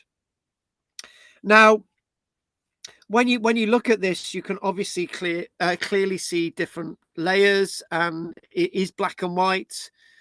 But interestingly, I can't come across another example where we've got anything like this in Britain. So the point is back to what we were saying. The Fossway itself was everything that we've been describing. A demarcation, something based on an earlier road surface, and obviously you can see the ruts there. There are descriptions of Roman roads in Britain that are about 20 meters wide, but when we're talking about what that exactly means, is it all like this? The answer is clearly no. So with this in front of us, the word foss or fosse is derived from the Latin fossa, F-O-S-S-A, meaning ditch. For the first few decades after the Roman invasion of Britain, going back to the notes here, in AD 43, the Fossway marked the western frontier of Roman rule in Iron Age Britain, and obviously the demarcation there onwards. And you could now this is something I'll read from my notes, and I'll sort of cut this into this. Being known as the Fossway, it could initially be describing a ditch, but then again, from what I've found in Britain, is that the understanding of what, for example, a dike is. A dike could mean both bank and ditch. So in this context, fossa could be the reverse of being a ditch, being a bank. So it's very difficult to sort of work out where we think with this. And Andy mentioned earlier on, and we'll talk about, I think the point that Andy was making is if I can get an image, not that one, if we can go back a bit, go back a bit. And what you can see is that it sort of becomes an intersection of routes where it cuts Watling Street and it meets up with Ermine Street at Lincoln, right? So Ermine Street, Watling Street, and Fosse Way are some of the significant lengths of road in Britain, the ones that people usually refer to. So the Ackermine Street, you can clearly see there that on this earlier map, does it actually go anywhere else? And the Rhine-Nield Way as well, and obviously Staingate further up north, and all the rest of it, and sort of repeats of several Watling Streets. And obviously, when you think about the word Watling Street, you think clearly that these are later names. But when you think about the Fosse Way, it's one of those things that it's called the Fosse Way. It's named after a bank. It's very descriptive, called the Fosse Way. It gives a description, doesn't it? So when you think about as a sense of a Roman description, you could think, going back to the Hadrian's Wall, for example. A few of you have asked about, was it ever called Hadrian's Wall? The answer is no. We know it was called the walls, so that's description. It's like a wall, or the walls, because there's more than one of them, right? So this is description of the Fosse Way, bank, ditch, or whatever it is, but it's descriptive. There's this thing that runs from Exeter all the way to Lincoln. That's very descriptive. And when you think about the wall, Hadrian's Wall, it runs from sea to sea. So all of those are really relevant ways of looking at this.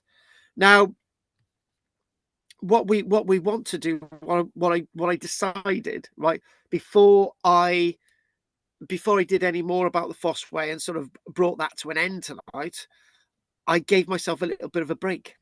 And the little bit of a break was that I went to here and I thought, right, okay, we've done this. And I thought, right, we've done this.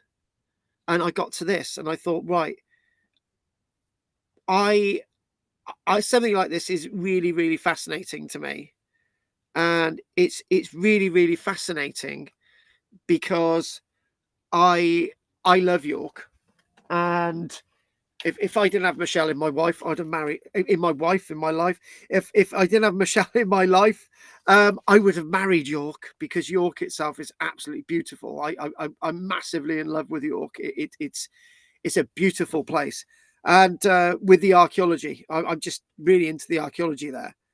But the one thing that I would say about York is that back about 1988, I went with my granddad to York. And they were just doing some work with the underpinning of York Cathedral, and they found loads of Roman stuff, which you could actually then see, which you can see now.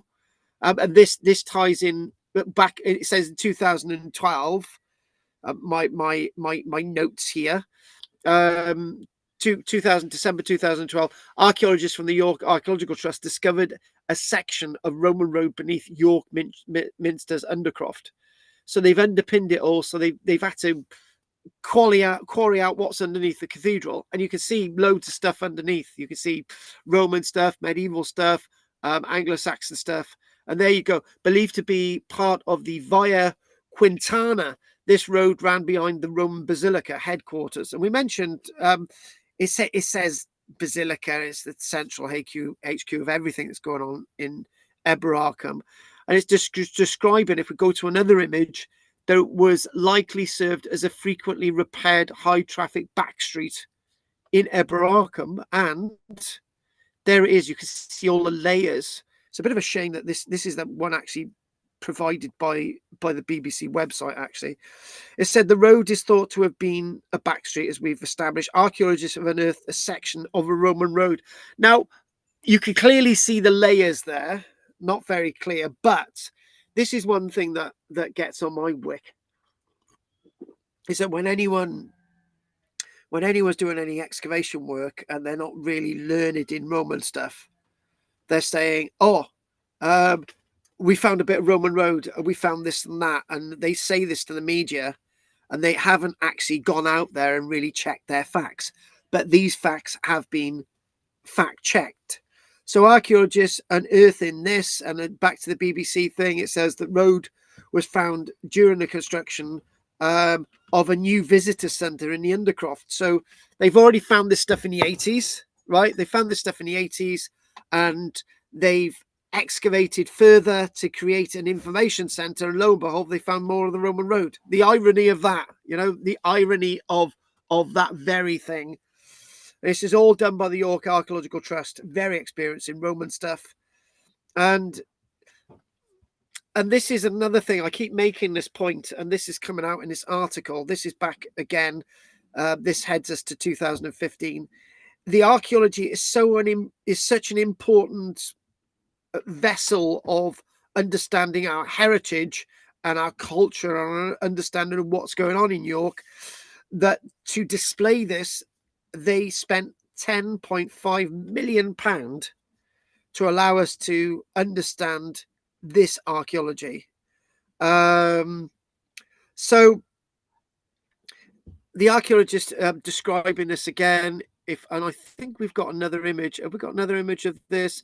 Oh, there we go. Yeah, we do. Look at that there. We got sort of we got, I think that's a mixture of Roman medieval stuff behind, and you're looking down through the glass, and there's bits of Roman stuff there. And the archaeologists are saying and this is now, right? So obviously going back to 2012, this is what it looks like now, right? So it's a huge privilege to be revealing pieces of the past in such an iconic building, all of it contributing to our picture of life in ancient York. Again, looking down through the glass, the Via Quintana. Roman York Eboracum, founded in AD 71 and remained a major military economical hub running way into the 400s. It's got the two rivers, the River Ouse and the River Foss. And when we look at York itself, and we understand that the military base, it remains a military centre. You know, and this is an important point that I've made in regards to Londinium. Londinium has a fort throughout its history, right? That's clear. Whereas there's not a military base in Camaldunum at this stage. There's not really a military base at Lincoln at this stage into the late 300s. There's not a military base at Iscallion in West Wales, but there is in Cardiff, there is in Segontium, there is here, right, in Eboracum, York. There is at Bird Oswald, yeah, probably Vindolanda, and some of the Saxon shore forts. So the military is not where it was once, but it's still in York. Very, very important point. And another quick point before we actually get back to where we were with the Fosse Way. While it was not as grandly paved as the main streets of Roman York and maybe London and Rome, you can imagine that this back street situated as it was between the Basilica and the Praetorium, the HQ, was exactly the kind of place where the real business of the empire was done. Really good point. So the stuff that you see in it is really important to understanding our Roman Eboracum. It probably even witnessed the very first Christians on their way to worship. Interesting point, that. So again, we don't have many more images tonight, but I'm just going to show you, and then we'll go to not that building. This, there's a reason why I'm showing you this at the end. So let's just try and ebb out what we've got left of this tonight. This wasn't a massively long one tonight either, but I just wanted to give you this sort of background back to our Fosse Way as well.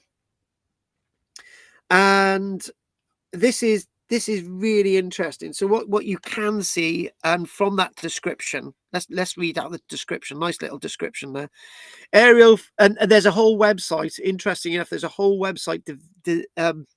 What was that? There's a whole website that has aerial photographs of just the Fosse Way. I kid you not. There's hundreds of images. So aerial photograph looking across Stratton on the Fosse. There we go. Again, Stratton on the Fosse Way. Fosse Way, Roman roads to Midsummer Norton in Somerset. Yes, that's where that series was filmed. And the Fosse Way linked the Roman times, as we know, as Exeter, Ilchester, Lidinis, Bath, Aquasulis, Cirencester, Corinium, Leicester, Ratea, Coritorarum, which is basically the place of the Coritorarum people, the Coritorari, and Lincoln, Lindum, Colonna. And I don't know if you spotted something in all of that. Exeter, Bath, Cirencester, Leicester, and Lincoln are still massive cities, towns today. They really still are.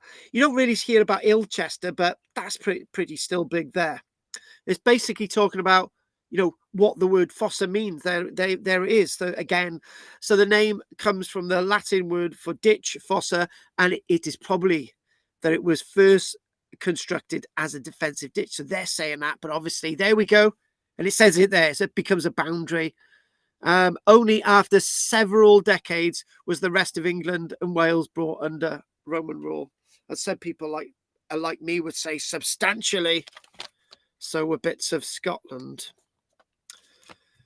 And so I just wanted to sort of talk gently about where we are with the Fosse Way.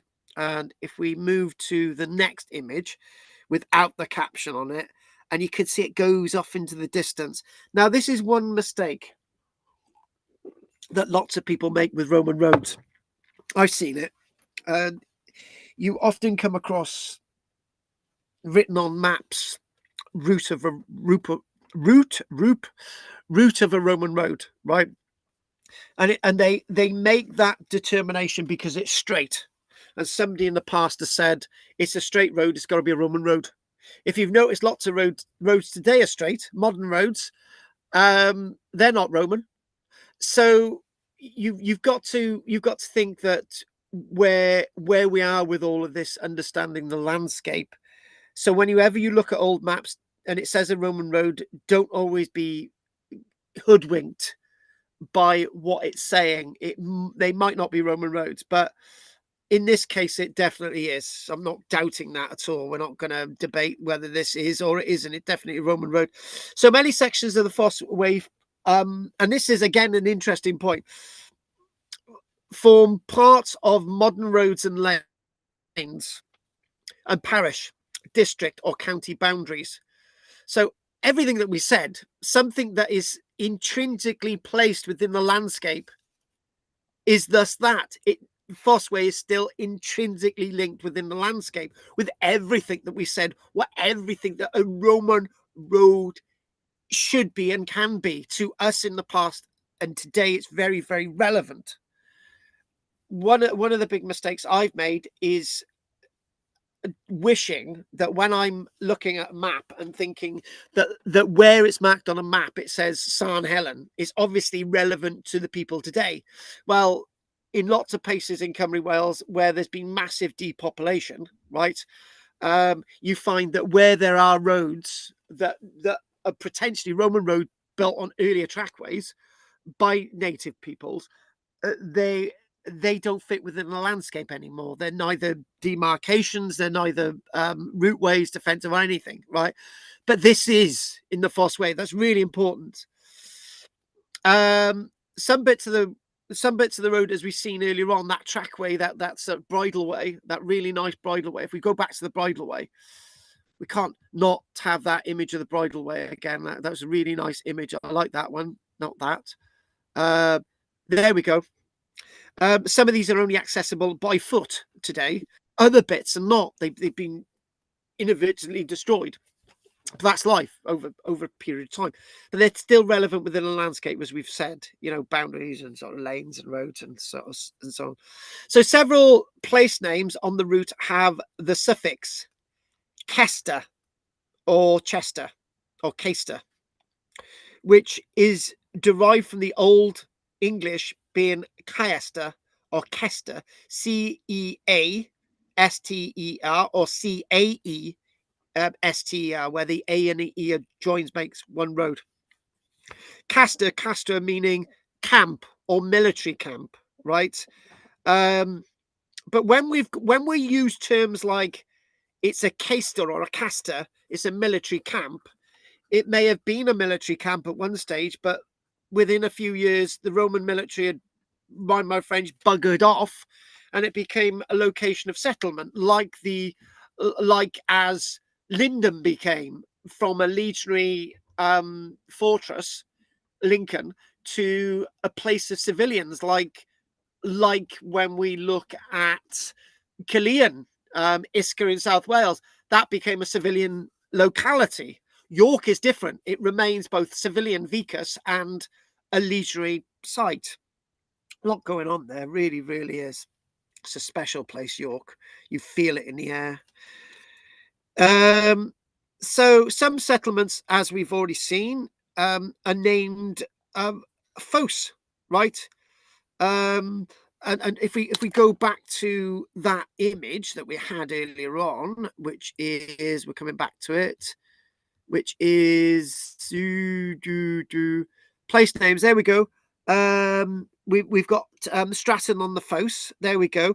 Where we got Fosse, and there's something else I'm going to mention to do with my own surname. While others have a more generic form, such as Street, or Straight, or La Street, or Stratton Street. So you could have a combination of Stratton on a Fosse, which is the bank of the street, or the street on the bank, or Stratford, that's another one, or Stratford on a Fosse, derived from Old Street. So in other words, you could basically see, interesting enough, if we want to do a quick translation of that. So we look at Stratford. We won't look at Stratford because that's going to get confused with something else that I'm going to mention. But say, for example, Stretton, or Stratton there on the Fosse, which might mean you've got the bank, street meaning paved, so you've got the paved bank. So Stratton or straight, which could be a translation of being something that's paved. So you've got the paved bank or the paved fosse or the paved bank. So all of these things are really descriptive, but when they're descriptive, they're not as with a name. For example, this is Carl Street or Andy Street, right? It's descriptive, like Hadrian's Wall. It's known as the wall. It's not Hadrian's Wall. It's known as the wall. Staingate, basically the stain or the stone road, right? So these are really, really descriptive rather than directly associated with an emperor, for example. I just wanted to make a point there. I just cut myself off there when I said Stratford on Straightford, right? Or the Strat, meaning street, over the ford. So the paved Stratford, so the paved bit on either side, and you've got a ford in the middle, so Straightford. So it's the street over the ford. Rather than a bridge over the ford. That's really different. There's no bridge, there's no pont, there's no bont over the ford, right? As in the Welsh Cymru.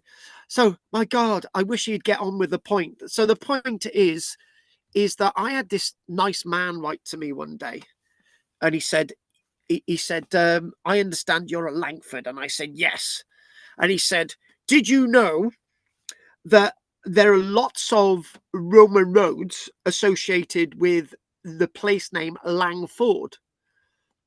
And he did a whole survey about it, and I can't remember the exact nitty-gritty, but the point that he was making was that there's lots of places in Somerset called Langford.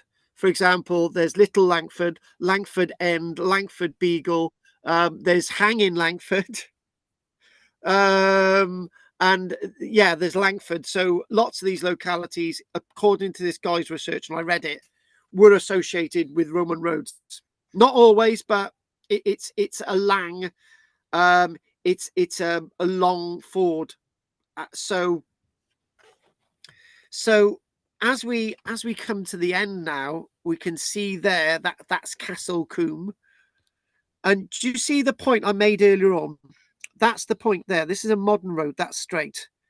That's a modern road. It intersections the Roman road that spreads off into the distance, right?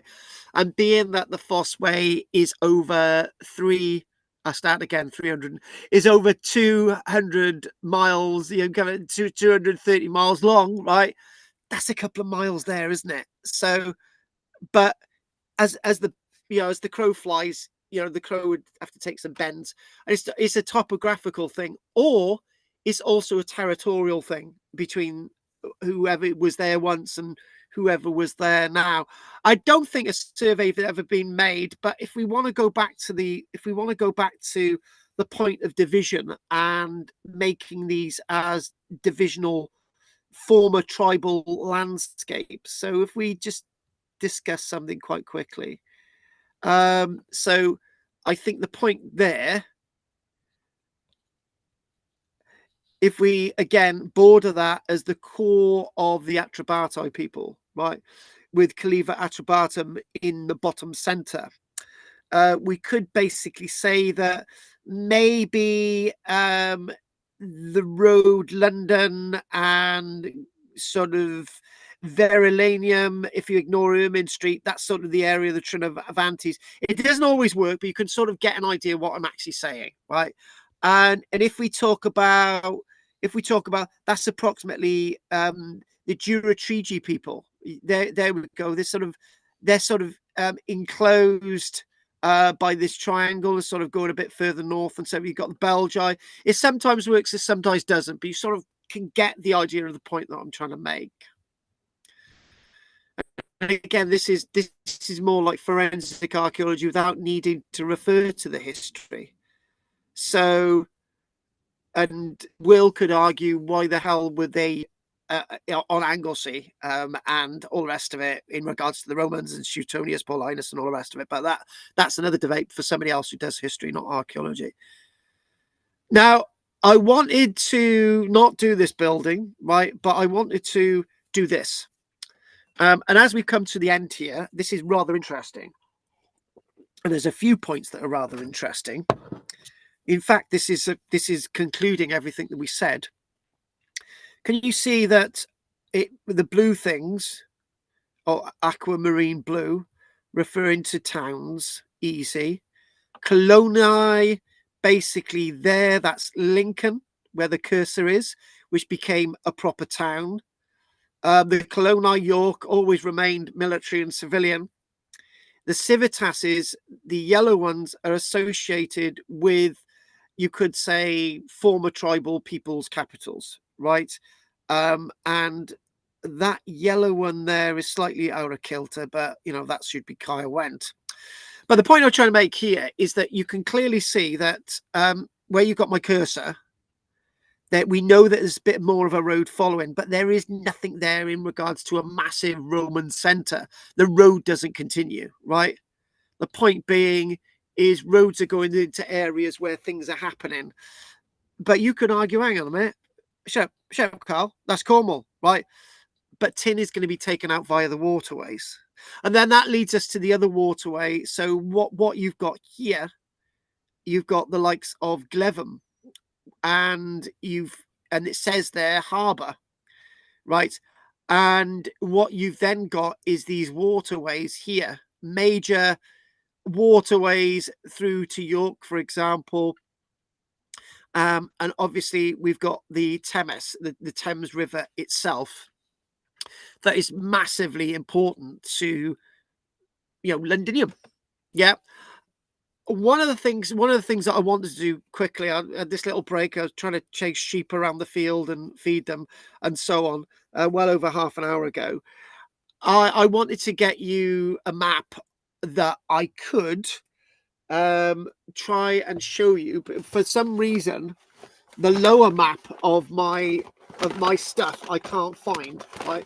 But I've got another Roman map here, right, which I will show you, where it actually shows, I think it's got canals and stuff, or has it not? But one thing I want to show you the canals of the likes of Norfolk and Suffolk and East Anglia, right? Which is actually on the other map, which I haven't got, but I've got another map which I can show you to sort of make the point. And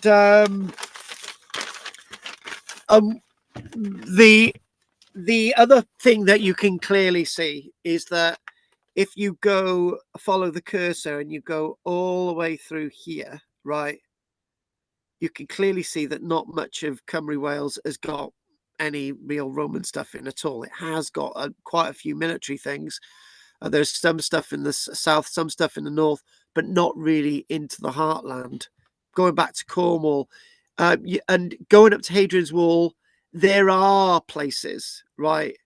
You've got Catterick, for example, and you've got all the stuff along the Hadrian's Wall, but there are big gaps where you don't have major Roman towns and cities. I do believe that there's one or two Roman towns and cities that haven't been found yet, but one or two Roman towns and cities are found every decade, right? But that's sort of very, very rare. And interesting enough with this map is it's basically saying that the core of archaeological findings seems to be in Kent, seems to be in Anglia. And then you've got this other sort of area all the way from York, all the way through to Exeter. Well, one clear thing is, if you follow back to the Fosse Way, if you follow the Fosse Way all the way here, follow the little cursor, and you keep going, and you keep going, right?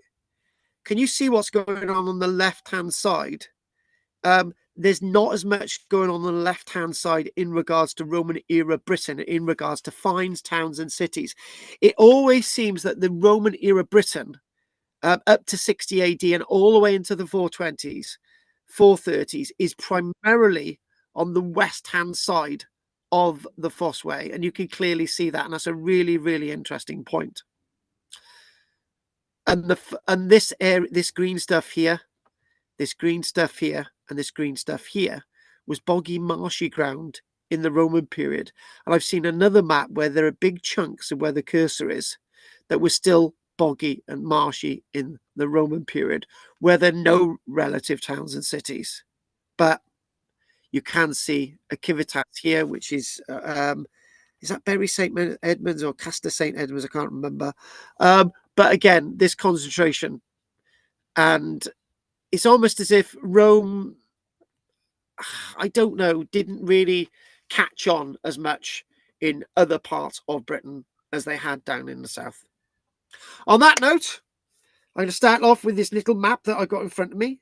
And explain it. It's Ventum. This is looking at my Venta Arborum, not St. Edmunds. That's a little bit further over, but that's basically where Norwich is today. Right, let's go back to this map that I got in front of me. It's a very old map. I think this dates back to the 1950s. But another map for you, Margaret. So let's just stop now. So go back to my screen. And we've probably done a good set of innings tonight, haven't we? So that's good. Margaret, another map. Yeah. There we go. So this is much. Can you see that? Yeah. And you can see all of this area here. This massive area here. This is all fen-like.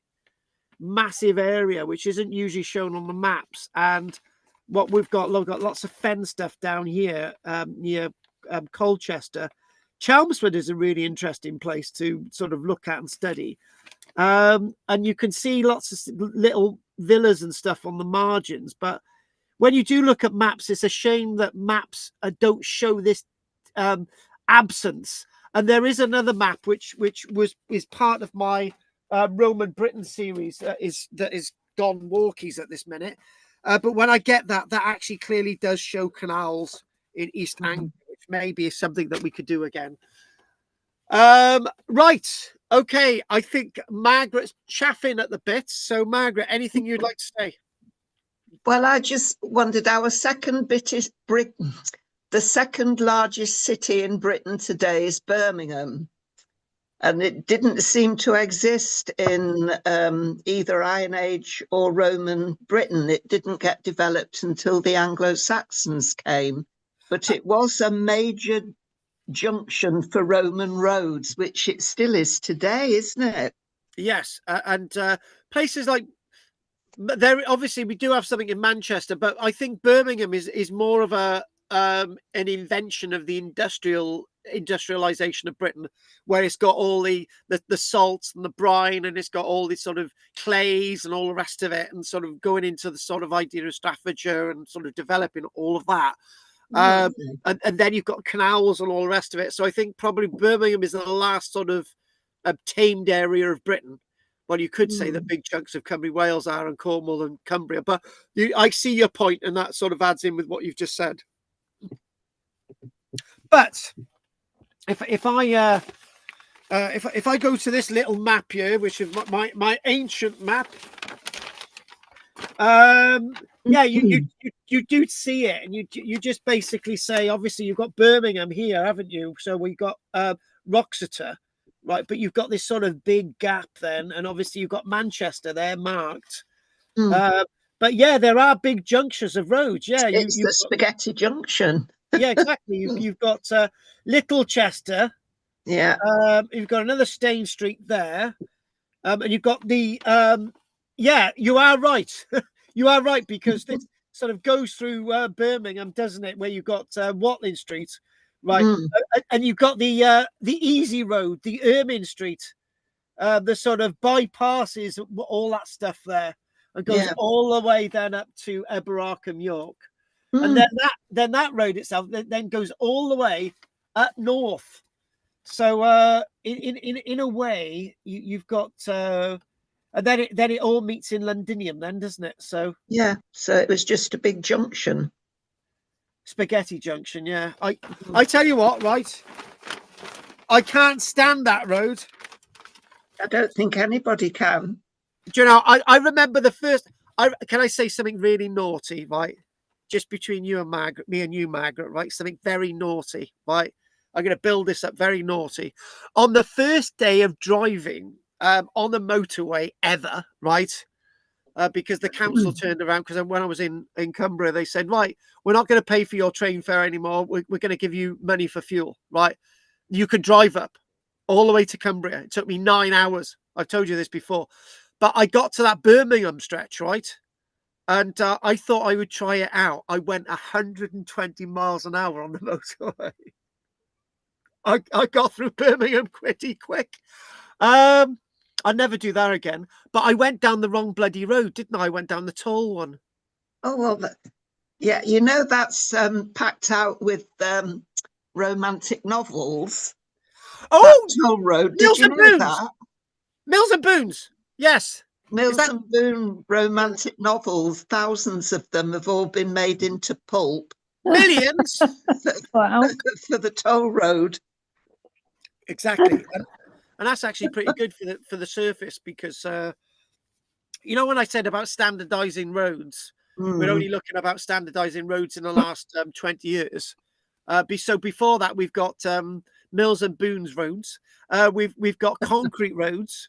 We've got sort of the old toll roads that were privately owned, and it's just like the road network has been trying to catch up to date.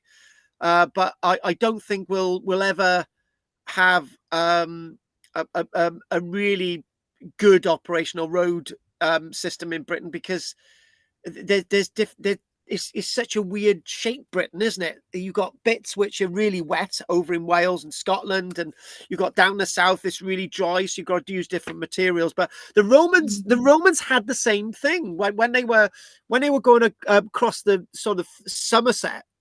We've got evidence that the Romans actually had wooden roads, because there's no stone, so they're wooden roads. Well, they had to work with the same stuff as we did, didn't they? Exactly. So anything else from you, Margaret? No, it's been good. Oh, I'm glad it's been good. If nobody else said it's been good tonight, that fills me with total joy. Good. You know what Drina's like? She'll say it was absolutely amazing tonight. Go on, Drina. No, it was really good. Thank you. Good. I haven't got any questions. I'll just say I always love doing Roman roads.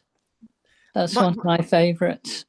Do you know what? Between you and I and Margaret, who absolutely loves Roman roads, that's three of us, right? Okay. Andy loves them as well. And again, that promise, if I ever come into money, right, we're going to buy a minibus. I'm going to pick you guys up, and we're going to go over to York, and we'll apparently Judith said that we can all stay in her place with the two dogs. Oh, thank you, Judith. Thank you, Judith. You're welcome. Very kind. I'll have the bottom bunk. I was going to say you might all have to share one room. Oh God, me and Michelle just stay in the minibus, so that's good. With Drina, there you go. Sorted. Will's not allowed to go because he'll have to shave his beard first. Right. We'll come on to Will in a minute. So Andy. No questions, thank you. Okay. Do we do Will or Judith first? I think we'll do Will's got it right. Judith, it gives you time to ask something, right? So build it up, Judith. So Will. I'm really sorry. Oh. Right, Carl. When you refer to the Fosse Way, and Fosse, yes, bank or ditch. Now, consider that the stretch of road that you looked at Bath, and you got to consider that 2,000 years ago, you didn't have the same amount of forest and trees. So the forests that have grown. You get a forest that's 100 years, maybe 150 years, 200 years. Most of it was cut down by the time you got to Henry VIII, 1500s, the forests were cut down. But in the Roman times, if they had cut the ditch and they built the bank, then we're looking at the roadway in the ditch, not the roadway as the roadway, because the bank is actually where the roadway is. And if you're a soldier, you're going to stay on the height. You're going to walk the bank to watch for. Always. If you're expecting incursion and attack, you're going to walk the bank. There wouldn't be any trees. The Romans probably would have cut the trees down to build 400 yards on each side of the area they're going to. So we're not seeing in a photograph today the same representation of how the Romans would have had the area when they were using it, either for defensive purposes or for traveling from point A to point B.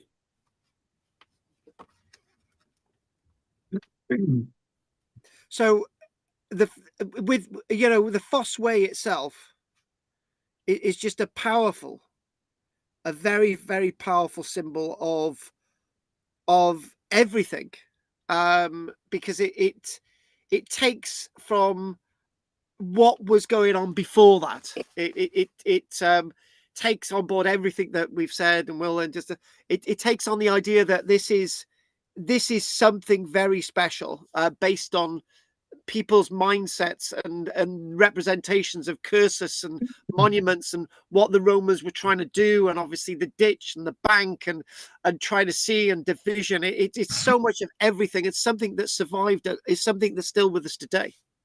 Right. Yeah. Yeah, I agree. So, but by the way, guys, right? There's some saucy postcards going to be sent through to you in the post, right? And I'm not going to show you what else is on them. I'm going to send one of these to you. I'm seeing enough. I'm going to send one to Judith. Right.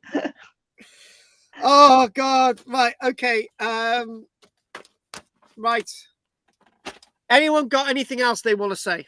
Yeah. Can I just want one of these postcards? Yeah, I'll send you one. Yeah. The making of a road like that must have been quite an undertaking, considering they hadn't got cars and lorries and things. Must have been a lot of hard work. I think you got to look at this in that you've actually just taken me to what we've just said. The Romans were aware of the Dorset Avenue, right, which they didn't know was constructed 3,000 years before them, and they would have seen that, and which wasn't too well. I think the Ermine Street may have cut through it. I'm not exactly sure. It was a little bit further south. I'm not sure, but anyway, they would have seen all these weird monuments across the landscape, and they would have thought, well, they can build these things. They can build these impressive things across the landscape. They would have been aware of Silbury Hill. They would have been aware of Marlborough Mound and all these things. And if they could do it in the past, we can do it. And all what they're doing, they're taking the Romans were about Pax Romana, and this point is this was enshrined with everything. And the Romans were saying, we're not just Rome. We're part of the living landscape that is Britain, right? And the Romans were tying into that. Building something like this, it was not all done on a Wednesday afternoon. No.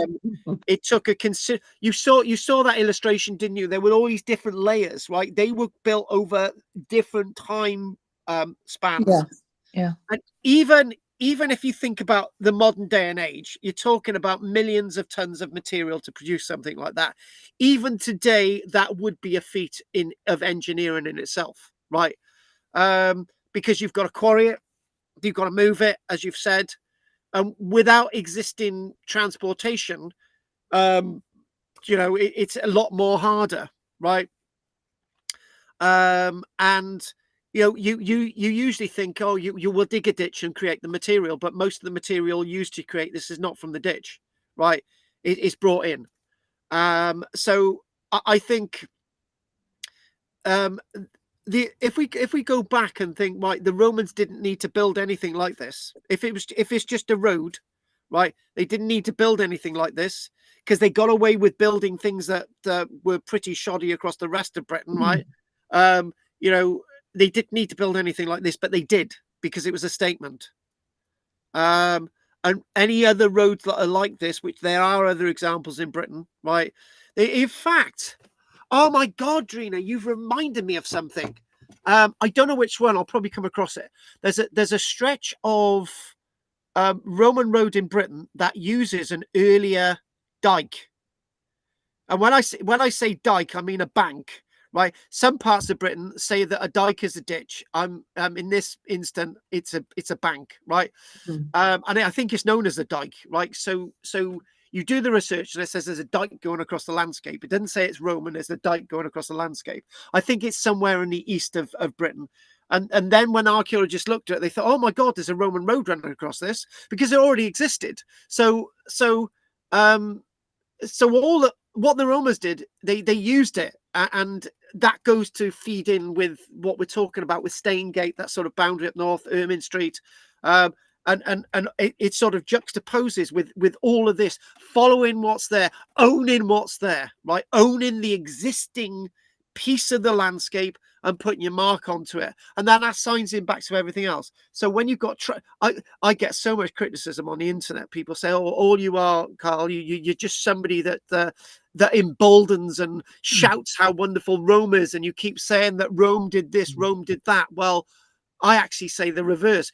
Rome just copied, and Rome just built on top, and Rome just utilized what was already there. That's what I say, and that's exactly. And I tell you what, I think if I can work out that bit of dike, I'm sure that will find it.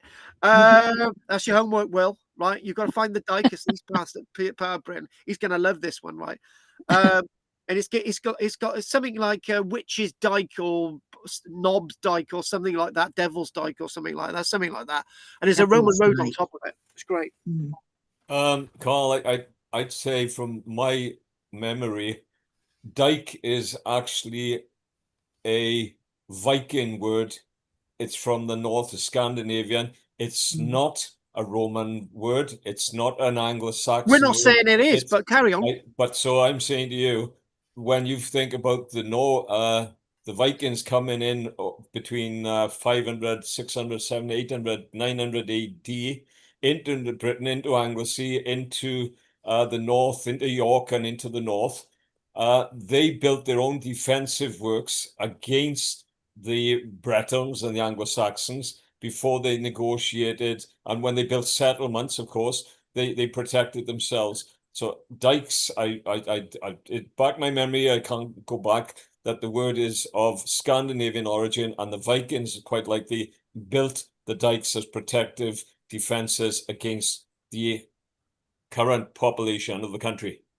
There's 2 points. There's 2 points that Will just made, right? There's 2 interesting points that Will just made. One of the points, he didn't know that he made the point, but he's going to make this point when I put it in there, right? Will's made it. I don't know if you've just seen it, but Will's just said something that's massively powerful, right? Which is opposed to everything that I've said this evening, right? But we'll do that in a minute. So the first point is that the other people have built dikes throughout history, right? He's just said it. The Vikings, the people between Mercia and Cymru Wales, they've got Offa's Dyke and Watts Dyke and whoever's Dyke is there. We've got lots of other dikes in Britain that are created for massive periods of time. That's the point that Will's made, and I've made that point, right? But the point that Will inadvertently made was that the fact that the Vikings came into areas and didn't use the existing topographical boundaries to define who they were. And that is an important point. The Romans did it. Earlier people did it, right? But the Vikings are making a new statement. We go as far as we go, and we'll make that our territory. They didn't go to an existing boundary. They went beyond that. And that is very powerful. So the Vikings are putting their own mark on the landscape, where the Romans were putting their existing mark on the landscape that already existed. And those are 2 differences. And that's a very important point. See, Will, you've done something else there. I like that. You know, the Romans like to put statues of their gods along the roads in Rome. Did they do that? Trina and Lloyd George, there's several statues along there. Did they do that in Britain as well, along the roads? Did they put shrines and statues to the gods? Have any been found? Break it down. Yes, we've got shrines, we've got mausolea, we've got burial places, we've got road markers, we've got inscribed stones. We've got all of that. We've got markers that are dedicated to Roman emperors. That's all the same.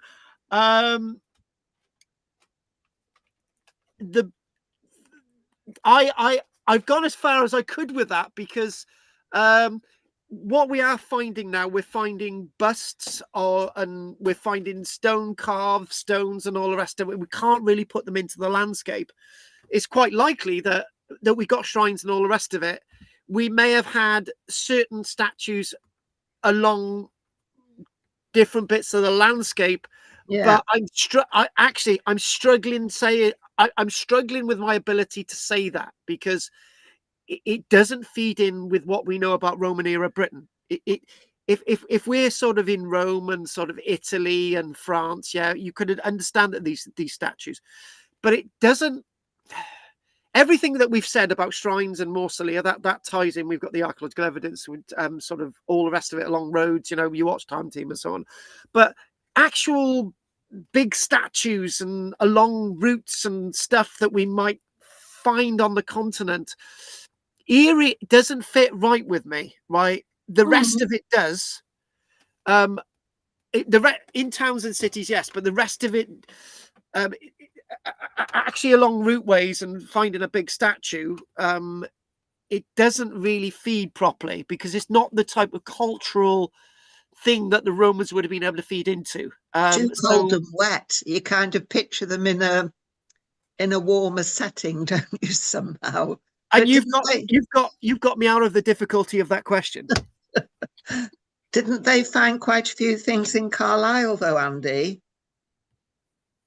Shrines and statues and things. I think they found a couple of bits of statue, but I'm not sure about shrines. That was in the bathhouse, all that. So, yeah, it's the definition of what Andy said. What are these things for? And the answer is Roman era Britain's very different from anywhere else in the empire. Yeah. It doesn't. Very it doesn't work. A lot to do with climate, isn't it? Shrines, and the people. We've got shrines up at Maryport. Yeah. Yes. Quite a few there, but very little statues and stuff throughout Britain that I know of at all. Temples, there are quite a lot of temples which would have had statues in, but they seem to have taken them away. Or they were made of wood. And, yes, possibly, because there is that one. Yes, that one. Yeah. Oh God, where was that? Yeah. That wasn't that on the HS2 route. They dug a wooden one up. Like a little wooden statue. Yeah. Like a little wooden statue, wasn't it? Yeah. About a foot high. Really good one. Yeah. But that was the big fuss about it, because it was nobody's seen one before. So. And the other point as well is if we look culturally, right, we think about wooden totems, right? For example, in the South Wales valleys, a place in Ferndale, they were excavating wind turbines and all that nonsense, and they found these Neolithic bits of wood with notches on them, right? That's a totem, right? And we might think that maybe along the road there may have been local representations of bits of wood which are painted, and that type of thing, which would be more typically British, right, rather than typically Roman, right? And we've got to think like that. And then finally to this point, if we think about suddenly from nowhere, we've got Pictish art. We've got Irish Ogham. That's come from nowhere, right? This is not Roman. This is new stuff. And you're thinking, well, that answers the question. What we did in Britain was very different than anywhere else in the Roman Empire. Good. Well, brilliant. I'm exhausted. And you know what? A lecture that was supposed to be over ages ago has gone on quite well. So I'm going to find out one last point. Have you got anything else to say, Will? No, I'm all good, thanks. Margaret's got nothing else. What about you, Judith and Gina? No, you've done me. I've done you enough tonight. And Judith? Yeah. No, I've got nothing else to add. That's been really interesting. Thank you. And what about you, Andy? Anything else? No, I'm good, thank you.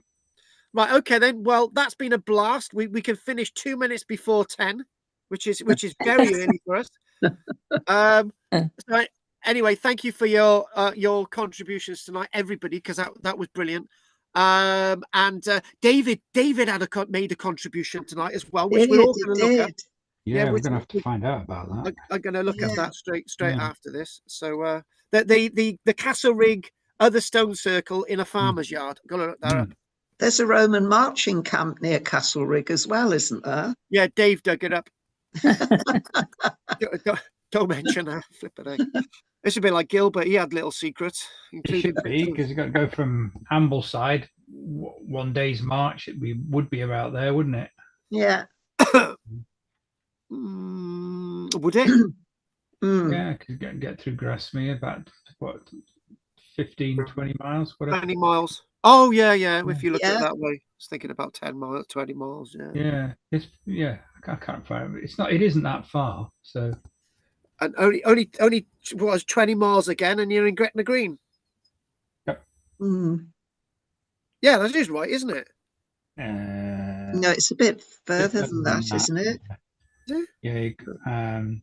It'd be about 20 miles. It'd be Penrith, and then up from there. I would have thought. So. Oh right, okay, fair enough. I think more direct. Anyway, all right then, folks. Lovely. We've done it. We've done it. It's 10 o'clock. Right. Okay then. Right. Okay then. Thank you very much for your support, guys. All your contributions. Nana, Andy, Judith, Drina, Margaret, and Will, and anybody else who knows me. And I will see you all next Tuesday, Wednesday. Take care, guys. Very good. Thank you. Bye. Night, Drina. Bye. Andy. Night. That went on much longer tonight, and nobody's made much of a contribution online except randomness, and there's loads of adverts picking up on that. So there we go. I'm going to call it a day. So, and this chat box thing imaging, right? It's really different, right? Meeting chat on here. It's not like the other thing, and it's like oh God, I could have this flowing in a lecture, couldn't I? Much better. It's better technology than on the phone. Okay, that's it. I've nearly run out of power. So, okay, nothing. 1, 2, Nostachi, Gwoloch. I'll see you next week. Okay, that's it. We're going to finish on 1, 2, 3, 4, 5, 6, 7.